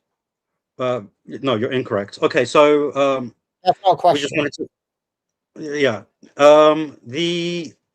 The other thing that you shifted the burden of proof on was Alexander the Great. Can you provide a link between Alexander the Great and the Prophet, peace be upon him? A conclusive one. Oh, this isn't the historical Alexander the Great. This is the mythological creation. I'm not asking about the history. I'm talking about the story itself, historical or myth. Can you prove evidence that the Prophet, peace be upon him, came to know about it in order to put it into the Quran? Yeah, because he recounts this myth with the same characteristics in the same order as found in the Alexander romances. That's not a coincidence. That is the evidence. And this is the kind of evidence that historians use to show when one story is derived from another. Not the kind of you're asking for. Sure. Do you believe similarity equates to borrowing? Yes, if it's the same events in the same order, with the same characteristics and the kind of thing that we've seen. I wouldn't necessarily use the term borrowing, but it's derivation at least. I think the Quran is engaging with what is known in its context. I don't think it's necessarily, you could use the term borrowing, I suppose. It depends how you're using it. Okay, so borrowing then. Okay. Would you, considering you are utilizing the naturalistic explanation, would you apply this criteria onto your own book? So if you have something in the New Testament and it's similar to something in the Old Testament, would you say that this is a borrowing of the New Old Testament historically? Probably yes, because we don't have the same problem with our scriptures using sources that you do. We don't have a problem with the idea that Luke might be alluding to something in Isaiah when he says that this happened in the life of Jesus, for example. We think that makes the book all the better. Okay. Yeah. Well, at least you're being consistent. At least you admit that your scripture is borrowing from earlier material. Okay, that's fine. Can you provide evidence that that Abdullah ibn Abi Sarh, or that this is an authentic thing that actually occurred in history? to falsify the Prophet, peace be upon him, as making up revelation?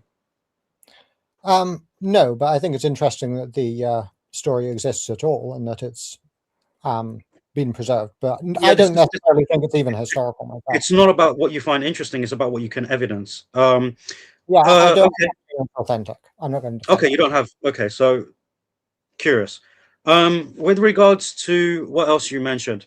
Oh yeah, you said the boy is Antichrist. Yeah, you think this is prophecy. Do you think that this is a prophecy the Prophet Muhammad, peace be upon him, made?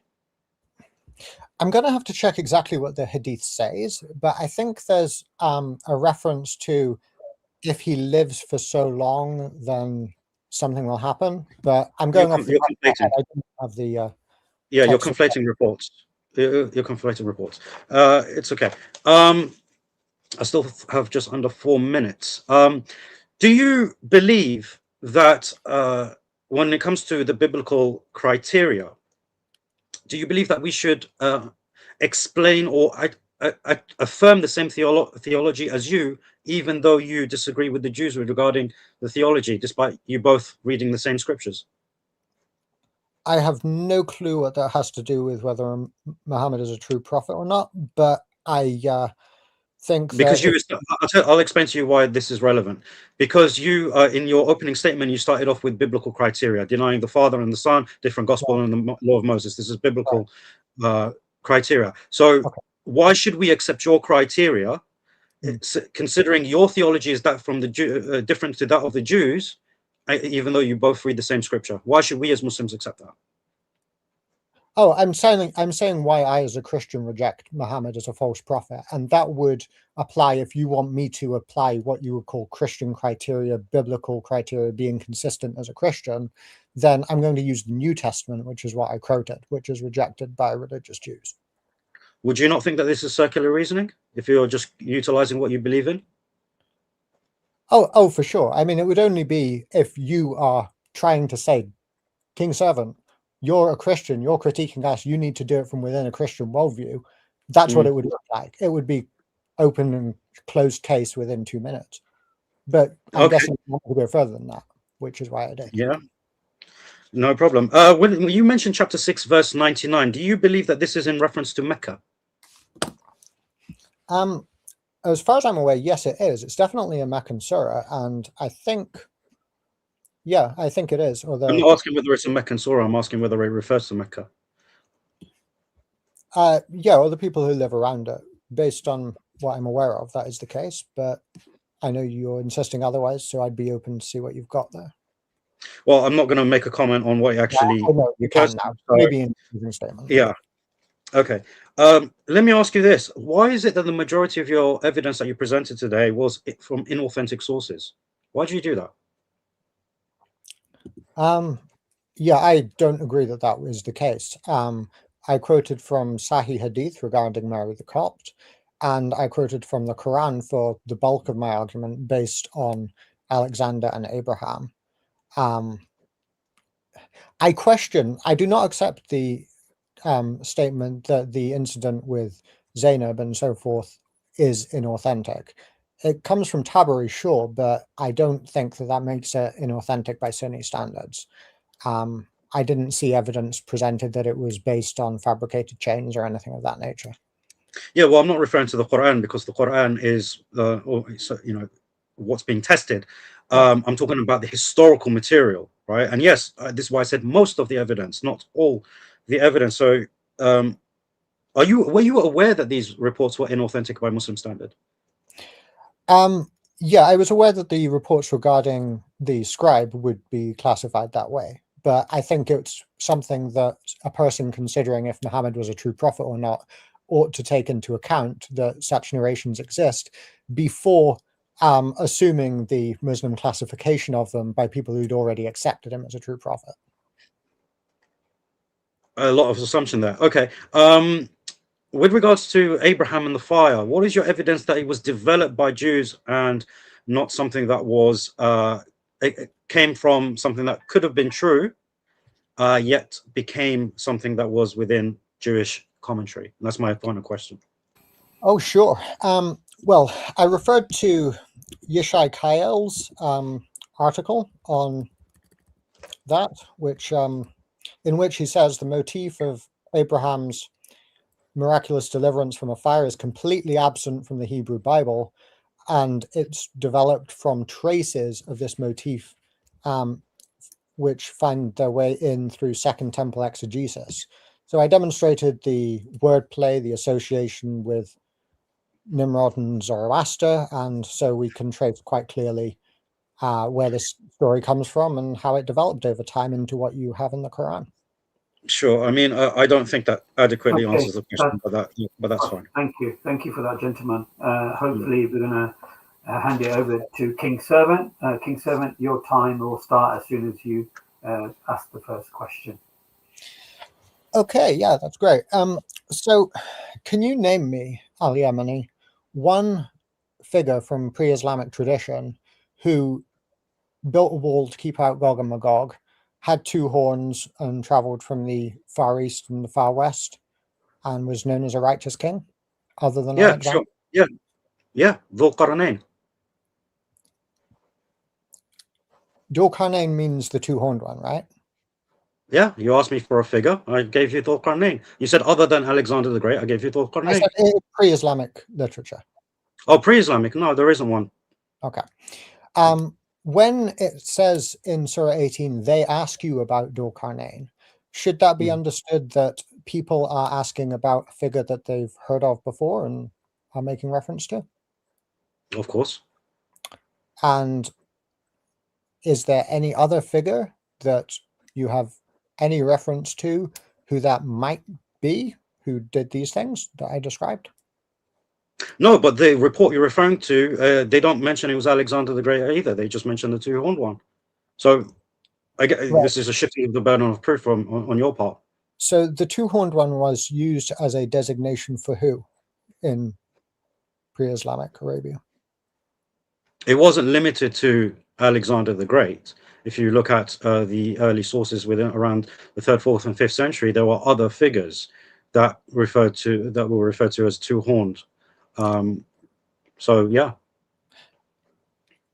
Did any of those other figures build a wall to keep out Gog and Magog? That's not the point. The point is that there were other. Asking. I know it's the question you're asking. I'm saying it's not a suitable question because it's not the point. The point is when you're referring to a two-horned one, it refers to several figures. That could be referred to several figures, but yeah, I mean, I've already mentioned, you're asking me the same question. I already said to you, no, there wasn't another figure that built a wall according to pre-Islamic literature. Okay, so can you give me an actual reference to Mecca before the Quran? To Mecca, not to a temple in Arabia like Diodorus refers to, which is generally considered Nabatean, but to Mecca itself. Is that word ever used in pre-Quranic literature anywhere? That's an exact word fallacy. You're asking for the exact name, especially when cities were known by different names. Even the Quran mentions that Mecca was known as Becca at one point, right? Now, Diodorus, my quote of Diodorus, I asked you the question which you didn't actually address previously, right? You're the one again shifting the burden of proof when it comes to Diodorus. So I think you should have addressed that. Does Diodorus mention the term Mecca? I already said to you, that's an exact word fallacy, right? Asking for that particular thing is not suitable. Right? I never claimed that. I said, name me another place that was revered, another temple, which is a place of worship, revered by the Arabs other than Mecca. That was the thing that you felt to provide. I perhaps I'll do that in my closing statement. So are we to understand then, that what was Mecca trading in? What were the goods that they were trading? Patricia Cronin brings up the question. What would that have been? Various things. They traded in silk, in spices, in rugs. This is all mentioned within our authentic historical sources, which you failed to disprove as unreliable methodology. Doesn't Patricia Cronin directly address the trade in silk and in spices in her book Meccan Trade and the Rise of Early Islam, saying that this trade was no longer profitable in the 7th century? Yeah, well, what's her sources for it? Because all you're doing at the moment is an appeal to authority. You're not actually providing the primary evidence which she uses to say that it's not profitable. There is no authentic tradition that says this was not no longer a profitable business. In fact, we do also know from the authentic historical sources, which you haven't used, that what was also profitable for them was the trade in gods. So this idea of paganism was something that was profitable to them as well. Is it not the case that every single religious inscription from Arabia after the 5th century AD is exclusively monotheistic, according to Ahmad al-Jalad? I haven't read all of his works. It was upon you to provide evidence of that, not just to simply claim it. So I can't comment on something you haven't provided evidence for. Okay. Since I'd like to respond to that, but I can't, I'll respond as a question. Have you ever read his book, Ancient Allah, in which he does answer those things and provide the inscriptions?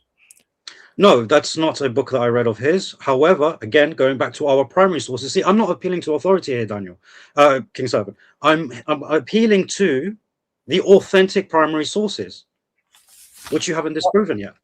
And finally, what is your evidence that the forgotten chapters of the Quran mentioned at Basra were abrogated? Is that just what Muslim scholars say, or do you actually have narrations? Oh, this is narrations of the abrogated. These are authentic narrations that are traceable and independently verified to establish that these were abrogated verses during the revelation itself. Because after the Quran, after the demise of the Prophet ﷺ, there wasn't nothing went missing from the Quran. Absolutely nothing. You would have to provide the evidence of that. Is it not the case that, according to the narration supposedly by Aisha, that the verses of adult breastfeeding were being recited at the time of Muhammad's death when they were eaten by the sheep and gone missing? I'm glad you brought that up. Yes, because this was a verse. These were verses that were abrogated close to his demise, and as we know, news doesn't travel as quick as it does today. So there was some people that were still reciting it due to the fact that the news has not yet reached them that it was abrogated. Are there any narrations saying that these verses were abrogated? Yeah, this is from Aisha radiallahu anha. She mentions it was abrogated explicitly. And is it not the case that you still have abrogated verses in the Quran elsewhere? Yeah, this is one of 3 forms of abrogation. They're not all the same type of abrogation. You should know that. And where is it that these 3 forms of abrogation were developed? Was that developed by a Sahaba or by later scholars? It's not a development. All 3 are recognized in the Quran. They are simply categorized as such in order to provide easy explanation. So in the same way as Tawheed and the 3 principles of Tawheed, it's not something mentioned by the Prophet ﷺ or the Sahaba. It wasn't categorized that way, but it was categorized by the scholars based on information from the primary sources, i.e. the Quran. Where is it that the Quran recognizes the category of abrogation abrogation in recitation, but not in ruling? Yeah, because we have the examples, so that's where it is. So, for example, the one of wine, that shows the abrogation of the ruling, but not the verse. When it comes to chapter 4, verse 15, it mentions in the report of Umar, where it comes to the abrogation of the rule, of the verse, but not the ruling, with regards to stoning, and the one that you brought as an example. So these are the 3 forms. So, are Christians polytheists? Yes. Are you allowed to marry a polytheist? With regards to a Christian, yes, because Allah subhanahu wa ta'ala gave the people of the book, despite their shirk, a particular category, a particular position amongst mankind. and therefore we are allowed to marry their women and eat their meat, providing certain conditions are met. Are you allowed to marry the women of polytheists according to the Quran? No, not idolaters in the sense outside of the people of the book. No. How does? I'm sorry, I can't ask you a question. I wanted. Yeah. So, do I have any time left? I don't know. It seemed like I got a 1 minute warning. 1 minute. Okay. There you go. Thank you. So let's see now. Yeah. Do you have any of the Sahaba that you can name as rejecting the satanic verses? All of them. Can you provide? In fact, I'll expand on my answer quickly, because even you mentioned that these reports go back to the Tabi'is. So if you are saying that they go back to the Tabi'is, asking me about the Sahaba doesn't actually make sense, because it didn't come from them. Is it not the case that according to Dr. Yasser Qadhi, I know you love him, is it not the case that according to Dr. Yasser Qadhi, the best that anyone in academia will do is to admit that any hadith goes back to the Tabi? Sorry, but appealing to Yasser Qadhi just goes to show your desperation and your questioning here. No, it's not about what Yasser Qadhi thinks or anything. It's about what the primary evidence provides. And actually, no, it doesn't go back to the Tabi'is. If you actually look at the critical scholarship, they would say that it goes back to the companions, but they would not attribute it back to the Prophet, peace be upon him. Okay, perfect ending. Appreciate that. Brothers and sisters, we're coming down to the last stages.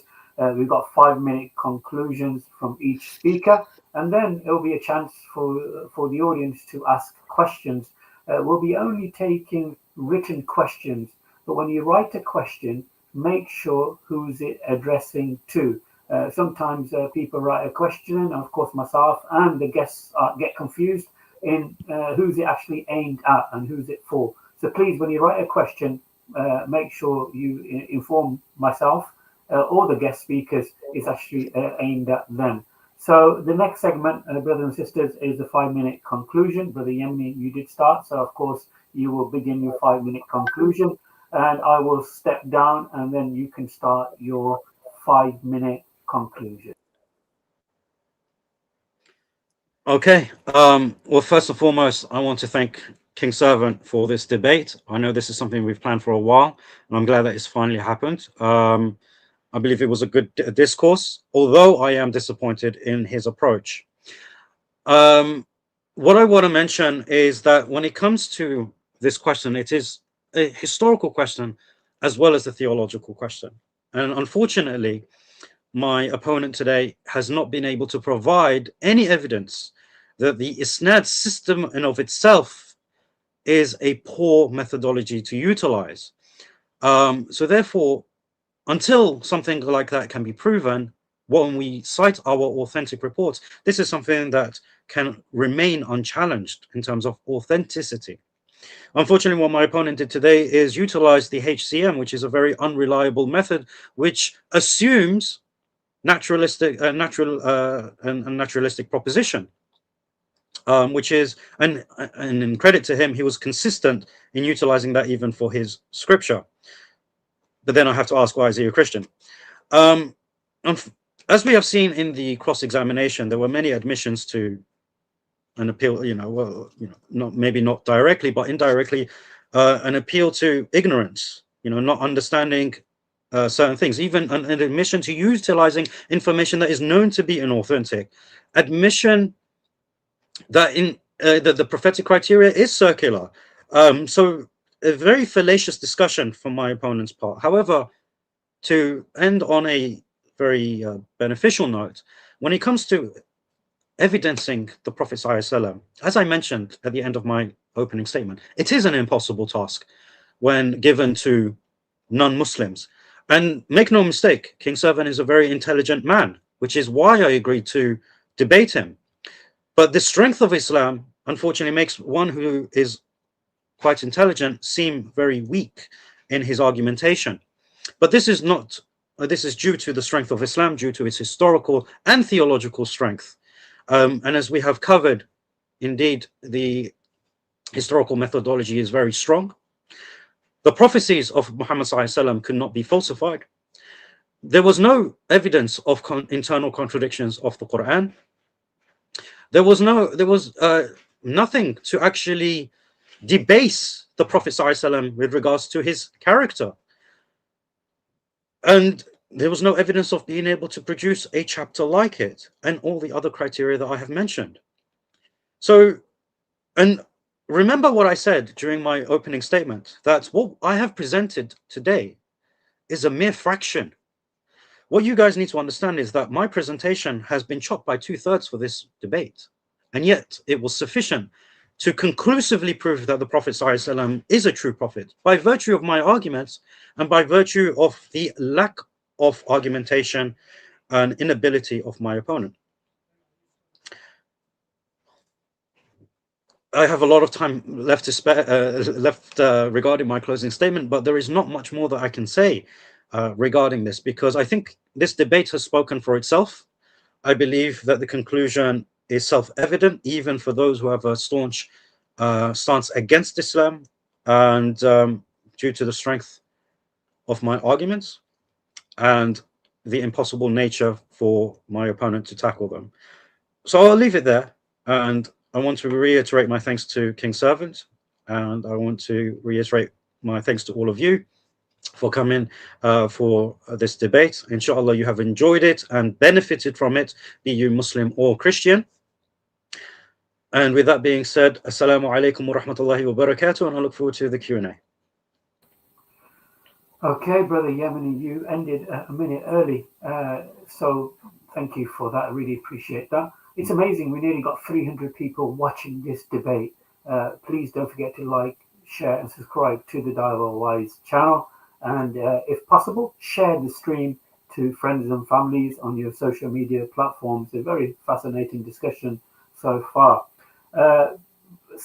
King Servant, of course, it's your opportunity now for your closing 5-minute response or statements, conclusion. I'll be stepping down, and as soon as I step down, your time will begin.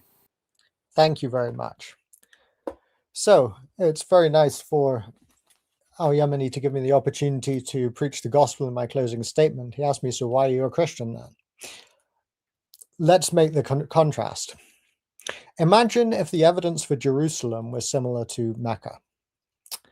Imagine if nobody in pre-Christian times had ever apparently heard of Jerusalem. The Romans never said anything about it. The Greeks never said anything about it. The Africans never said anything about it.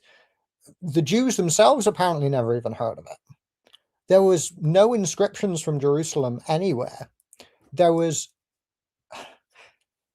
We don't have this problem. You can go to Jerusalem. You can see that it is there, with scholars unanimously saying, yes, this is the pavement that was built by Pilate with his inscription on it. This isn't a conspiracy. This is what is widely accepted. Even Bethlehem is better attested than Mecca. Nobody before the 8th century, except one reference in the Quran, ever mentions Mecca. Diodorus does not cut it. He's talking about somewhere in the north of Arabia, in the Nabatean district, which incidentally is where a lot of scholars think the Quran actually came from. Maybe it was even talking about Petra, who knows? The Bible is an intertextual book. Yeah, it refers to sources before, and it uses the quotations, it is written, when it's referring to scripture, and it leaves those quotations out if it's referring to the writing of a pagan poet or something. The Quran presents what is fiction created over time based on a historical figure, Alexander, and retrojected back the idea of Gog and Magog and him going to the rising place of the sun, to the setting place of the sun. This is just his perspective? No, the narrator of the story says that he went to this rising place of the sun. There is a rising place of the sun, and you can go to it, according to the Quran. And he found it rising upon a people who needed shelter there, and so forth. Now, the same thing applies to Abraham and the fire. Prove to me, like, give me a narration saying that Muhammad got this story from a Jew who told it to him. Is this seriously where we've come to? Nobody does history this way. Nobody, except Muslims trying to defend Muhammad, does history this way. How do we know hadith are unreliable? You can go listen to Joshua Little for that if you want, or you can compare what they say to the external evidence. Everything that Al-Yemeni presented comes from within the Islamic tradition. If the Islamic tradition is false, or if it's not acceptable by historical standards, which it's not, nothing he said counts for anything. For example, Joshua Little writes on page 17 of his book, The Hadith of Aisha's Marital Age, that hadith are unreliable, that any given matan cannot be taken at face value as an accurate datum from the first Islamic century, and that any given isnad cannot be taken at face value as an accurate record of matan's provenance, cannot be seriously contested, for multiple reasons. What Yasir Qadi said was, nobody in the academy affirms the Muslim Sunni science of hadith. Nobody. It is considered to be completely discredited. I'm just being factual. End quote. Now, I could have attacked the character of Muhammad. I think every Muslim in the audience knows that I could have, and probably everybody else listening too. I could have talked about the people he murdered, the slavery, taking people's wives, having a 9-year-old child bride, which he got a vision of that was given to him by God, allegedly, again. But the question is, take a step outside. If you saw a community basing themselves around a figure that they were telling these kinds of stories about, all of them, which stories would you believe? Which stories would you think that were authentic if you saw a community basing themselves around a man with the same characteristics that we find from Muhammad? But we don't need to do that. It doesn't align with history. It doesn't align with reality. I'm grateful to Yemeni for correcting himself when he's made mistakes in the past publicly. A lot of people wouldn't do that. They'd just blag it. He doesn't tend to do that, and I appreciate that. But what I want him to do is I want him to recognize that the biggest mistake of all, the biggest error, is accepting Muhammad as a true prophet. And I would invite you to turn from him to the Lord Jesus Christ, the one who can save you from your sins. Thank you very much. Okay, thank you for that, King Servant, and I really appreciate you guys keeping this cordial discussion in this type of manner. It's been very beneficial for the audience. I'm just gonna highlight some of the questions, but unfortunately, majority of the questions, of course, are aimed for King Servant. We've got to be fair, okay? So if there's any questions for Brother Yemeni, please write it in the chat. I've got about 7 questions so far for King Servant, and these are super chats. And of course, Brother Yemeni, you will have an opportunity also to respond to the question if you want to, or you can withhold. So are you happy to go along with the questions, King Servant? Yeah, sure. Yeah. Okay. Yeah, I just want to remind that we're going to have a maximum of 45 minutes. That's what we agreed to with regards to Q&A.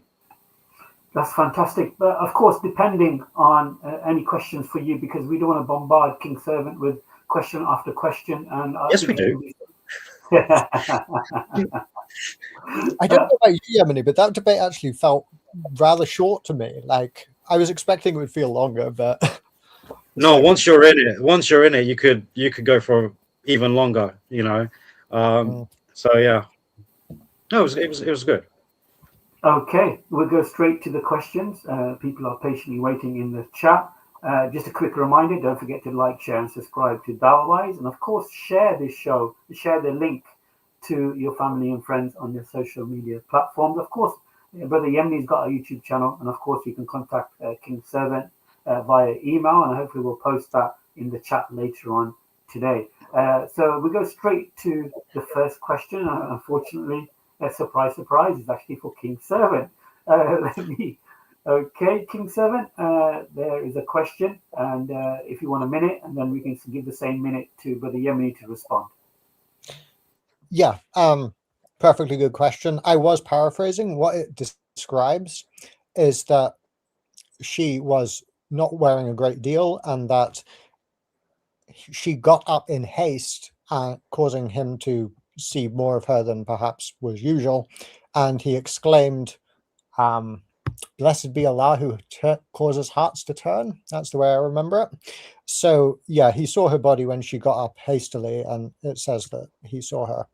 So I wouldn't classify that as hadith, though. This is tafsir literature. Okay, that's 30 seconds. You want any more? Or are you good? Yeah, I mean, there's not a great deal to say about that, except that Tabari isn't the only person who talks about this incident. There are different details given depending on where you look. Okay, thank you. Brother Yemi, you have a minute to respond to that question.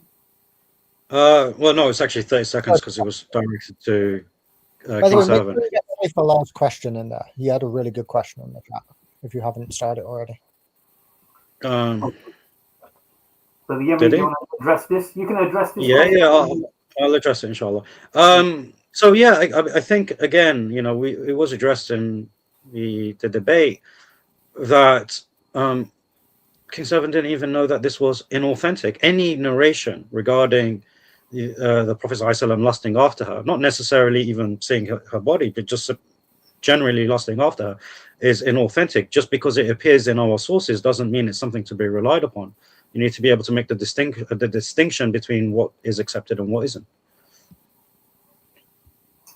Okay, there's one question I'm just scanning through right now. Bear with me. It's a question for Brother Yemeni. Go ahead. If Isnad methodology is impregnable, how did contradictory dates of Muhammad's time get through? Very good question, actually. I don't think you're referring to the contradictory dates of his time in Medina, rather in Mecca. So I'll correct you on that first. Secondly, it's based on, there is a reconciliation for this that is mentioned by the scholars. It's based on where it's calculated from, right? So there are three. One is that he was there for 10 years, another 13, and another that says 15. So there are three reports in Bukhari that mention this. The one that's 10 years mentions after the gap of, starts the timing from after the gap of revelation. So when there was a period without revelation. The second one in 13 is his total time from the point he received the revelation in the cave until he migrated. And the third one, which says 15, this actually refers to revelation period, because prior to the revelation of the Quran, the Prophet ﷺ did receive revelation in the form of dreams. So this was an approximation up to 15 years. So it's very easily reconcilable. Thank you. King Servant, do you want to respond to that? You got 30 seconds. I would just point out that the hadith are full of contradictions of various kinds. There was one, for example, whereby Robert Spencer frequently cites this. A man was killed during battle, and it says that Muhammad smiled and so forth. This detail is the same in each account, but the other details vary tremendously. Even the example of Mary the Copt, Yemeni cited an alternative rendering, also rated Sahih. They're both rated Sahih, saying that this was actually about Muhammad chewing honey instead, which his wives didn't like, and he promised not to do it again. So there's a lot of examples that can be given. And for more research, look at Joshua Little's work. Sure. Thank you. We're going straight to the next question. Again, it's a super chat, so it's prioritized, and I'm going to bring it onto the screen now, and it's actually aimed at King Servant. The question is on the screen now. Yeah. Where does Islamic tradition teach that Dhul-Qarnayn is Alexander? Great. I didn't get the chance to go into this in cross-examination, but can I share my screen? Because I do actually have a citation for this. You have a minute if you can do that. Yeah, it's Jalalain, actually. So I think it's slide 29 on here. Just a bit further. 35.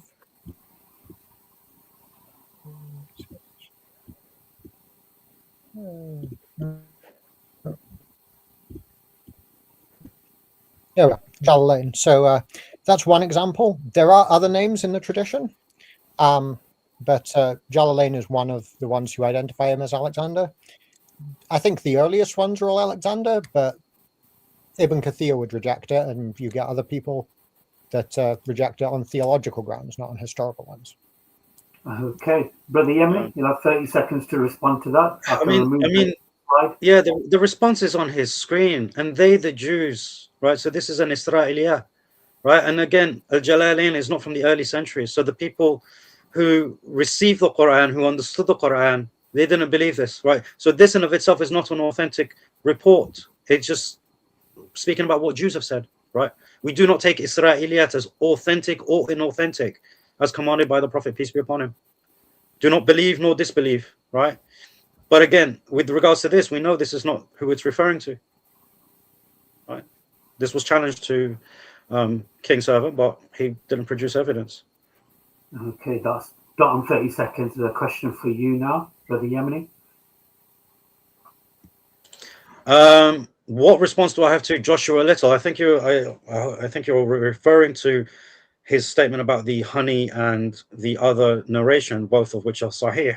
It's very simple. People were not quite sure which event was in reference to the revelation, which one was actually a reason for that revelation to descend. So while both events did occur, those who reported it were some believed it was due to one thing, and some believed it was due to another, right? So, but through the examination of the scholars of these reports and the history and the chronology, and a lot of research has gone into it, most will say to you that this is regarding the honey, which is why I cited that opinion. Yeah, so regarding Joshua Little, he's one of the best hadith skeptics out there and has done a lot of work on that. The comment about the honey and Mary, that came from me rather than from him, but he goes into great detail, giving 21 points why hadith cannot be trusted. No doubt traditional Sunni Muslims won't appreciate that very much, but if you want to look at it from a academic standpoint, he's the man to go to.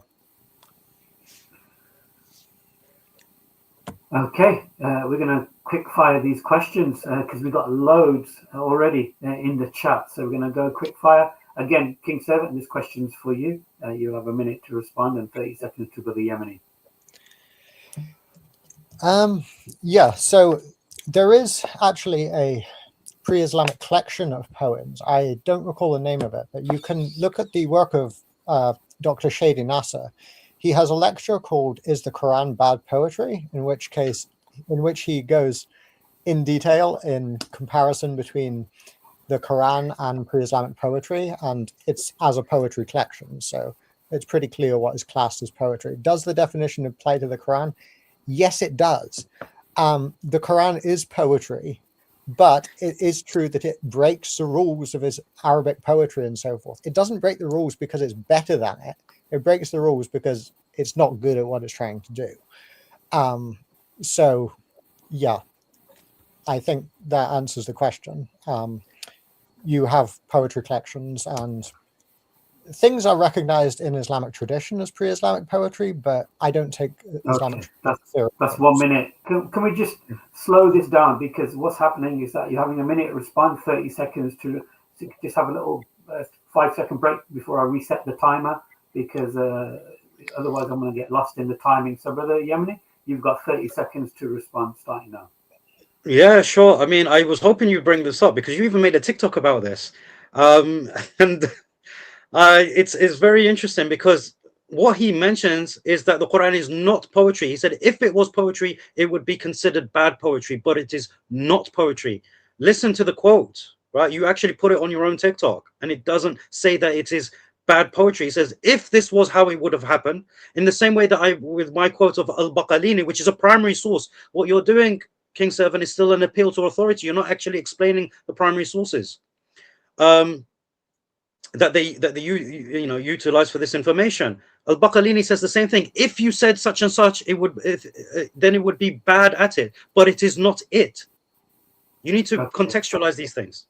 Okay, thank you for that. We've got a question. I'm assuming it's actually for Brother Yemeni. It isn't actually, it is a super chat, so I'm assuming it is for Brother Yemeni. Can you see the question? Yeah, what criteria determines authentic hadith? This wasn't mentioned in my first slide. So generally speaking, it's named chains of transmissions, right? So we have to know who is in the chain. It evaluates the men in the chain with regards to their memory, their honesty, their location, their lineage, and so on and so forth. We have a lot of information about these men. It checks continuity, right? So we establish that these people met those who came before them. Now, this is a criteria of Bukhari, which is more rigorous than those who preceded him. But the reason he was able to do this is because that information was preserved anyway. It has to cross-check. There's cross-checking of these reports. So if there are multiple reports of the same thing, it all gets cross-checked to look for defects. And they are graded due to what we have mentioned. And it has clear falsification, which means any defect would be noticed. You know, in fact, there's something called al-ilal. Ilal in hadith means hidden defect. This is to the extent that we look for defects in order to ensure it is authentic. Thank you. But that's in a nutshell. Okay, 30 seconds. King 7, do you want to respond to this question? Yeah, I would like to actually. Most of what Yemeni said is, an accurate representation of the way it's done. That's perfectly fine. But the fact that needs to be taken into account is that your character can be called into question if you have the wrong theology. For example, if you are a Mutazilite who is narrating, because of your theology, you will be treated with greater skepticism than someone else. If you have some tendencies towards Shiism, you won't be trusted. There is a lot of circularity that goes in here as well. And that's why Shia and Sunni have different hadith, because they trust different people. Okay. These things need to be taken into account. Okay, thank you for that. I hate that I can't respond to that. Okay, we're going to go to the next question. Brothers and sisters, the questions are coming in fast and rapid, and I really appreciate it. We got so many super chats and super stickers. Dawah-wise really appreciates that, appreciates your support. Next question is from our brother, Dawah Trucker. Welcome, brother. Appreciate your donation, contribution. Go ahead, Daniel. I think this is, sorry, King 7, this is aimed at you. We do have evidence for the existence of Jerusalem prior to the Israelites entering the land. Pre-Jewish, if you like, Canaan is very well attested. We have things from Jebus, as Jerusalem was known as at the time. And yeah, you can look that up very easily and find archaeological evidence of Jebus, as it was known at the time of the conquering of Canaan. And this is normal. This is to be expected. Why don't they have it for Mecca? There is a serious problem going on here. There are inscriptions, like the rock inscriptions that Ahmed al-Jalad looks at, but none of them are in Mecca. There aren't any in Mecca. Mecca is, I'm not insisting that it never existed, by the way.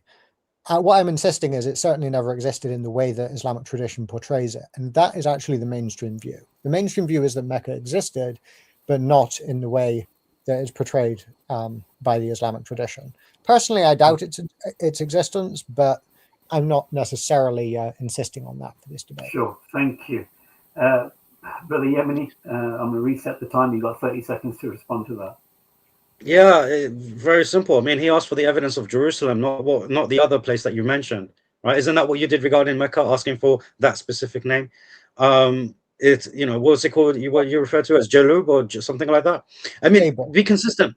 Yeah, I can't remember what you said, but you got to be consistent, because that's the same question you asked me, right? Now, again, like I said to you, Jerusalem, the things that have been dug up, it's because they were under the earth to be dug up. These were not places that were constantly renovated like Mecca. So it's, again, category error. Yeah. Okay. Thank you for that. Okay, I know it's difficult. I know it's difficult, but I'm sure there will be a follow-on to this discussion. So, brothers and sisters, stay tuned for that. Okay, we're going straight to the next question. And like I said, these questions are coming in like hot cake. So I'm going to really dish them out and serve them as quickly as I can. This question is for Brother Yemeni. Brother Yemeni, I don't know if you can see the question. Yeah. So as a Muslim, do you think we have to have written something pointing Mecca for Mecca to be Mecca? If yes or no, why? I actually did demonstrate. First and foremost, it's not the question of whether I'm a Muslim or not. This is supposed to be an objective discussion, right? So it's not about whether from the Muslim perspective, because even when I spoke about the Isnad system, it's not because it's a Muslim system, it's because it's a historical methodology, right?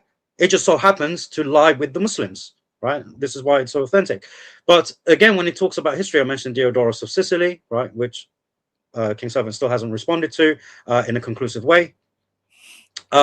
Just assuming it's Petra, right? Because some 80s Orientalists have said so. In fact, even in Exodus chapter 5, verse 1, if you look at Hebrew lexicons, when they mention the word Hajj in Hebrew, they actually put it in as Hajj, as pilgrimage to Mecca in their own lexicons. This is what the Jews say, right? And this is mentioned in Exodus. So you got to look at the evidence regarding this. Okay, so Okay.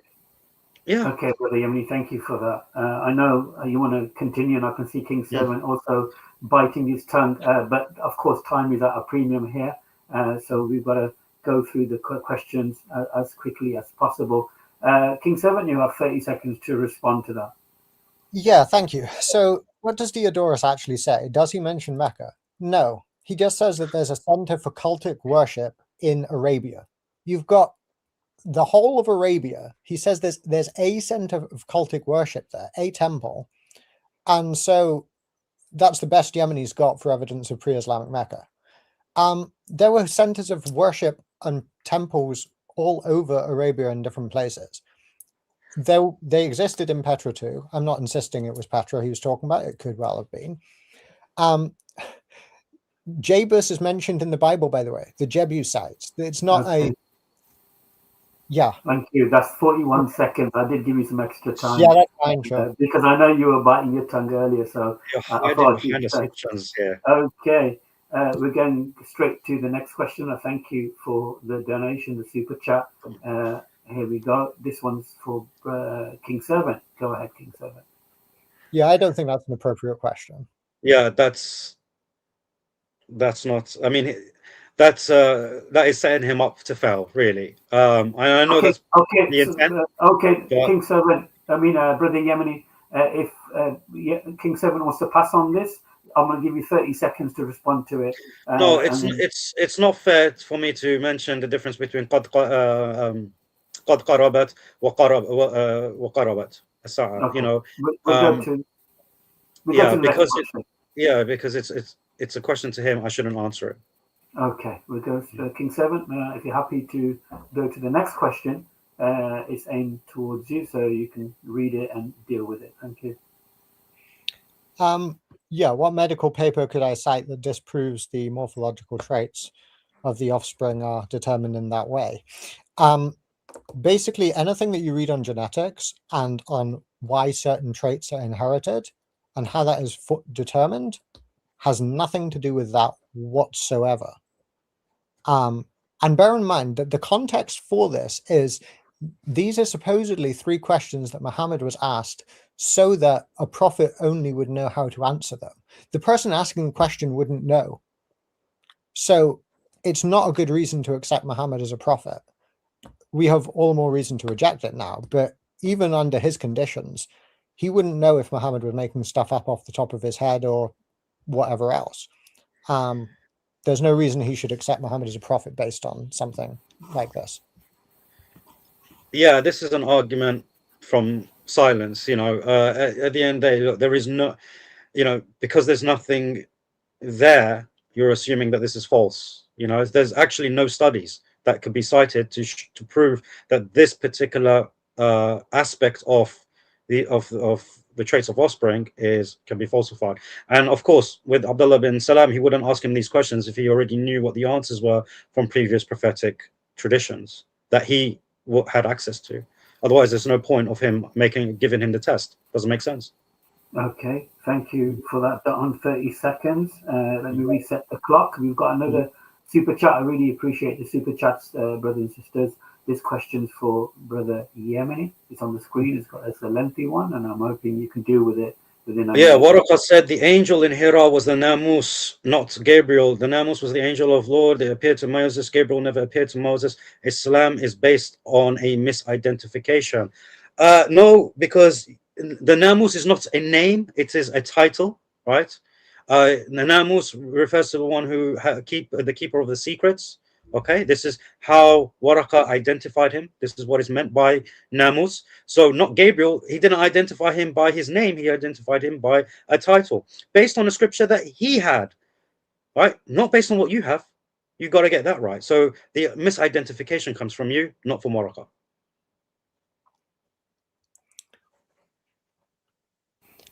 Okay, interesting. Let me just reset my time. I really appreciate you guys waiting.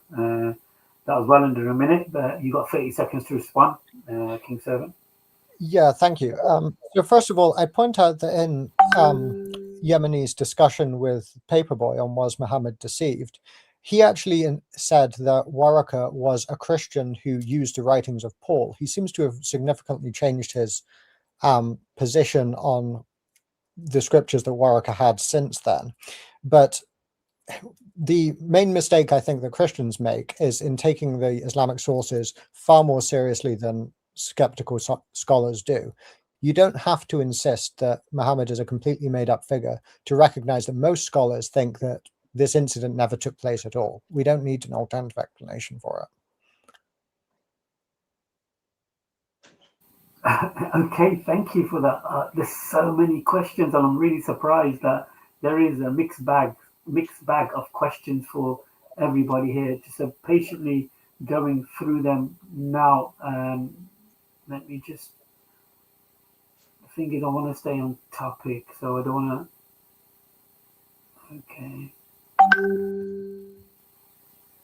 By the way, I keep hearing notifications. Has someone got their notifications open? Let me just check. I'm afraid that's probably my fault, to be honest. I think. Okay, because what happened? I think during your closing statement, it did buzz a couple of times, and it sort of drowned out your voice momentarily each time. So unfortunately, it still came through clear enough, but yeah, it did do that. Just looking, there's a question in the chat. But we'll see. I'm looking for a question. There's a two-part question, and it's pretty interesting. So I'm just gonna. It's from KS, and I'm trying to find it where it was. I do apologize. So inshallah, after the questions are answered, you can unstar them. Yeah, I think that's a good way. Unmuting. Yeah, instead of just going through them and keeping them, you can unstar them once it's been addressed. Inshallah. Okay, that question was for Yemeni, and now hopefully we'll get a question for King Servant. Okay, I'm hoping this hasn't been repeated prior, but can you see the question? Yeah. The character differences and characteristics. Okay.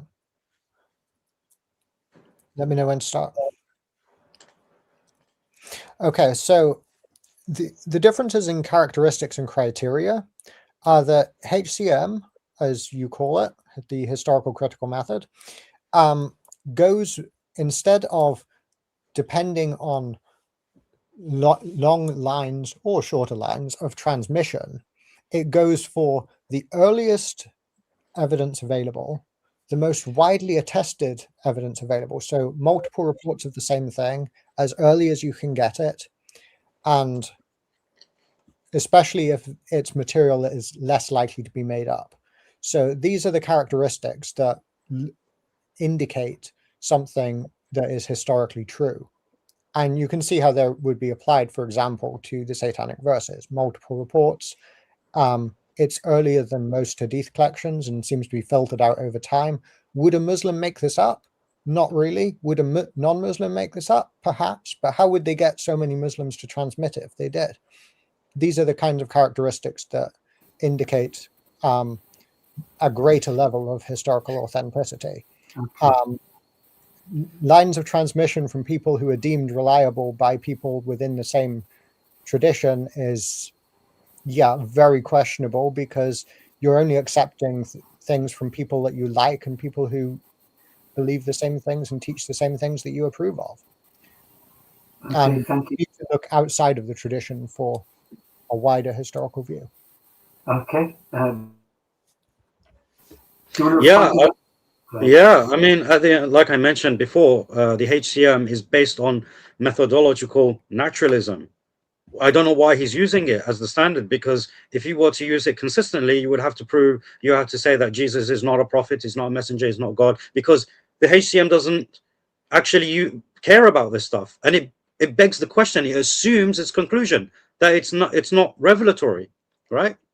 So it's a poor system. That's the main problem with it. And yes, he's right about going back to the earlier sources, but you can't, that's as far as it goes. It's early, therefore it must be true, right? But no one actually argues it must be true. They say most likely, it's probabilistic, whereas the isnad system is certain. There's no ambiguity regarding it. Okay, thank you for that. Okay, let me reset, and hopefully this question is not a repeat question. This one's for Brother Yemeni. No, it's not a repeat question. I was waiting Fantastic. for this. Can you address King's point on the Persian loan words in the Quran, given the reports in the Hadith that the Quran was revealed in the Qurayshi dialect? Beautiful question. I actually love the questions coming from this individual. I invite you to my stream so we can have discussions. What do you call it? It's no secret that the Quran has foreign words in it, okay, that come from foreign roots. Now, as Al-Suyuti mentions, that they are Arabic words, but when we refer to Arabized, right, so to make it clear, these are Arabic words, so they originate in the Arabic language, but where they're getting the information from and the names and stuff, this is Arabized in the sense that it comes from a different language, right? But in of itself, in the Quran, it's Arabic language, so it has its own roots and whatnot, and it's not limited to Persian, right? It's not limited to Persian. So it's a brilliant question. Hopefully that answers it. Okay, let me reset. King 7, you got 30 seconds to respond to that. So the issue that I brought up with this is that it suggests a source that's more northern than Mecca. We can compare it with other Arabic writings, and we see that the number of Persian loanwords goes up as you move up in the Arabian Peninsula. Would make sense as you get closer to Persia. It's similarly curious that all of the major hadith collectors are living far north of Mecca. Bukhara, for example, everything is based around the north, and that would fit perfectly with the content of the Quran itself, including the agricultural Sure. Okay. comments. Thank you for that. I did give you some extra time to wrap that up. We've got a two-part question. This is for you, King Servant. So I just want you to read it carefully because it all didn't fit in the one particular part here. So let me know when you've read the first part, so I can show you the second part to the question.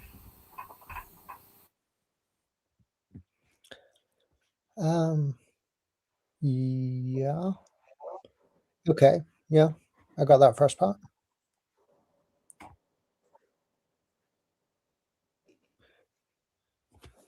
Okay. Yeah. So What I'm going to do, I'm going to give you a minute and a half to respond to this question because it is a lengthy question. If that's okay, I can give a minute to Yemeni to also respond to it because it is a lengthy question. If that's okay with both of you. Yeah, sure. That's perfectly reasonable. I don't feel like I need that long, but I'll certainly be willing for that to be the case. So basically, yeah, it's obviously very true that there are significant parallels between the Code of Hanabari and the Mosaic Law. That is well recognized. I don't think that the parallels are sufficient to prove derivation, unlike what we have with the Alexander legends. bear in mind, we're talking about very unique characteristics with Alexander. You not only have the two horns, you've got Gog and Magog being named specifically, the building of the wall between them, and them being released at the Day of Judgment. Yes, there is definitely similarities between Hammurabi and the Mosaic Law Code, but there are also significant differences, which suggest that they're not actually being presented with the same events in the same order as we see with the Alexander romances. And yeah, there are significant differences in content as well. For example, if a man builds a house and it falls down on the man who bought it, then the builder should be killed. Okay. But it also has, if his family are in it, then the family of the builder should be killed. And this is something that's prohibited by the Mosaic Law Code. So there are significant differences. There are not such significant differences between the Alexander romances and the Quranic material. Okay, thank Yeah, what his response should have been is, yes, you are right, to be consistent, because it's similar, or in this case, the exact same thing. Therefore, it is borrowing of earlier material, not, as opposed to revelation. That's what you should have said, because that's what you implied on the Quran, right? And if you want to talk about significant difference, yeah, Dhul Qarnayn was a Muslim, Alexander was a pagan. That's a significant difference. Okay, due to the lack of time, we're going to have one more question each, and then hopefully we'll come to a beautiful conclusion for today. It's been a very fascinating discussion, and I hope everybody's enjoyed it so far.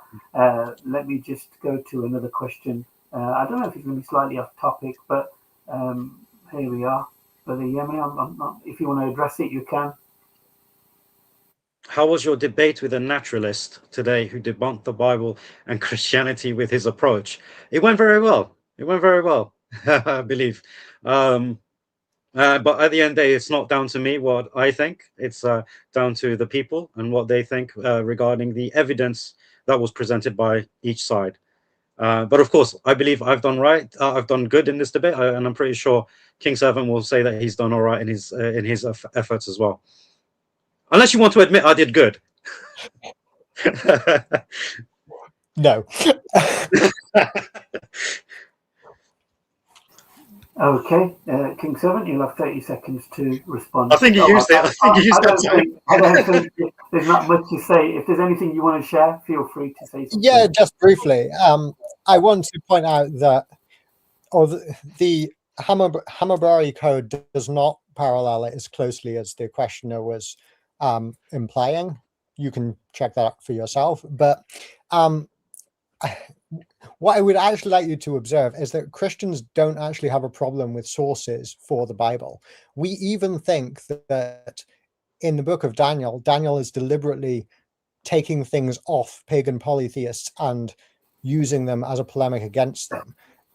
You don't have the same luxury as a Muslim. You end up trying to justify things which were made up for this purpose.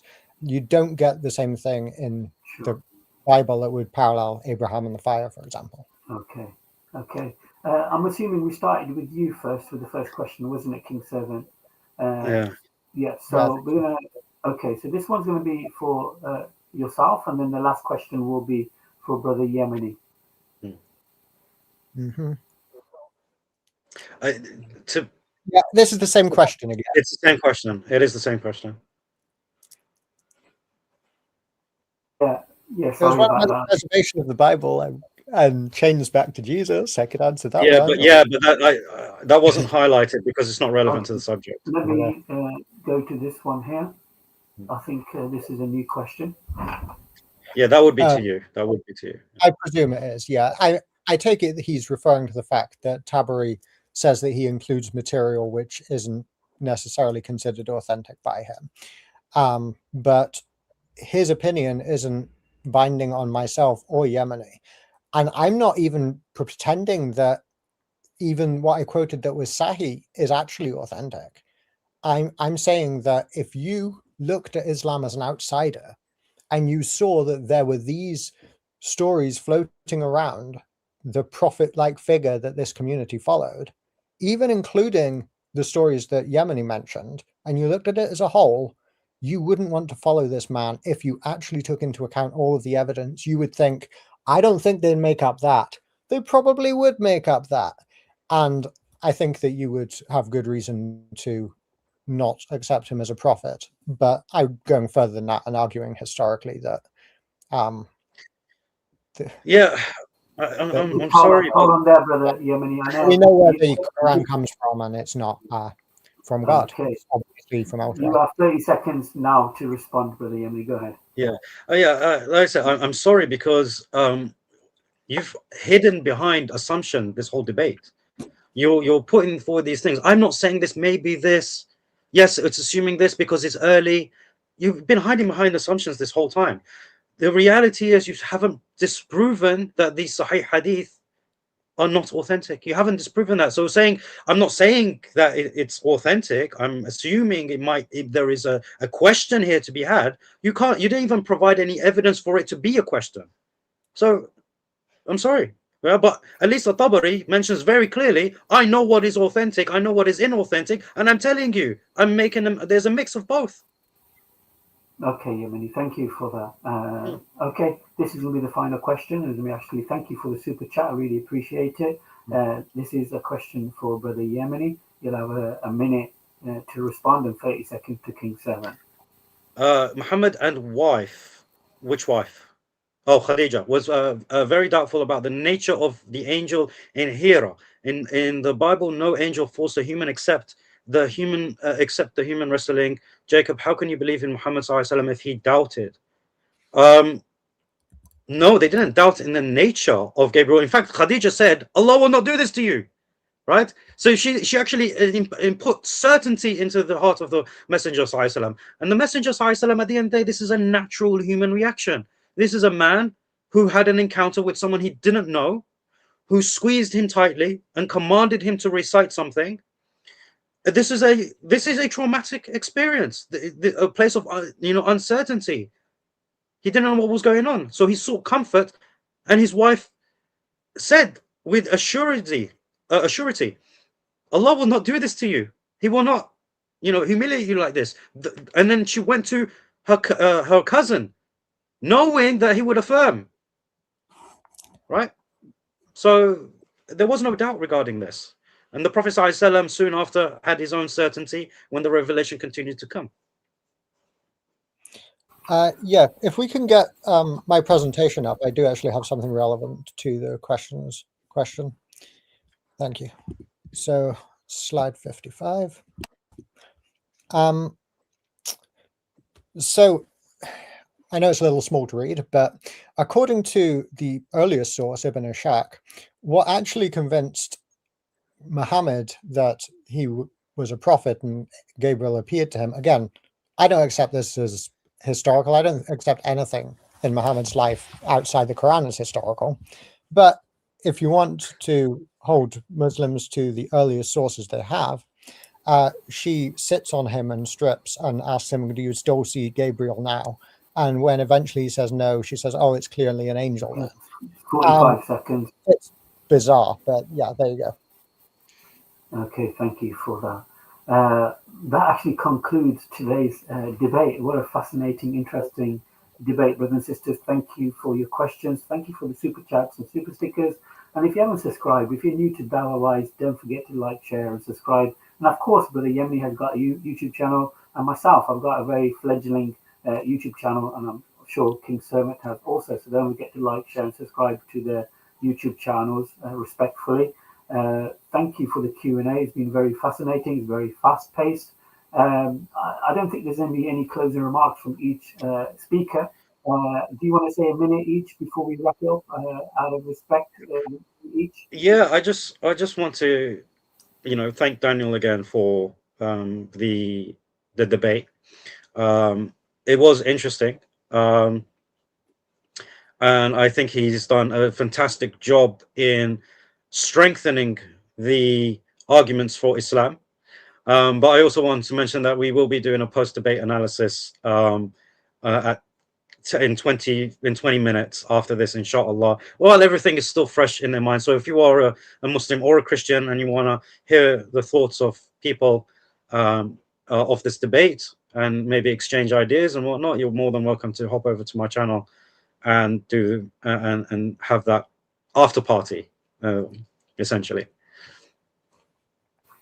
Yeah, well, I'm sure Yemeni encourages non-Muslims to take part and ask the questions. If you missed out on today's Q&A, feel free to go onto the channel and ask questions directly to Brother Yemeni. I'm sure he'll be happy and gracious enough to respond to your questions. Go ahead. I also have one more thing. My apologies. As I mentioned, that I did cut out a lot of information with regards to this. There will be a stream later on, inshallah, on my channel where we will have the full presentation as it was originally intended, and I invite Christians to come on and challenge it without time restriction. Of course, this is a debate. We have time restrictions on both our parts, so that's an invitation to Christians to challenge my full presentation. Which has a lot more detail and will clear up many things, inshallah. Okay, King 7, I'm actually going to give you a minute and a half because the Yemeni did take a minute and a half. So out of respect, you'll have a minute and a half to deal with any closing statements. Go ahead. Yeah, first of all, thank you to yourself, Mohammed, for, well, I should be more specific. Thank you to yourself, Abu Shuaib, for moderating for us. And thank you for, after about 2.5 years after you originally challenged me to debate this topic, for setting a time and date for it, Yemeni. And I'm glad that we've been able to have the debate, and I think our friendship is as intact as when we started. So I'm grateful for that. And yeah, obviously a lot of things didn't get said on both sides. There's only so much time, and yeah, I appreciate the opportunity to share with you what I have to say on the subject. Thank you. I've got to say, gentlemen, this is one of the times or a show or a debate where I just don't want it to end. It was very interesting, very beneficial for all the audience, and the questions were fascinating. And I do apologize if I never got to deal with all the questions. But like I said, you'll have opportunity in a couple of minutes to jump on Brother Yemeni's channel to ask him directly. So I'd like to say thank you, Brother Yemeni, for letting me host this show and participate in today's discussion debate. King 7, again, it's been a pleasure. Thank you for calling out and asking my help, and I'm always at everybody's help or service if they need a host. I do try my best. Thank you so much for joining us, brothers and sisters. This is Brother Muhammad from CovFF YouTube channel. Assalamu alaikum wa rahmatullah wa barakatuh. Wa alaikum assalam wa rahmatullahi wa barakatuh.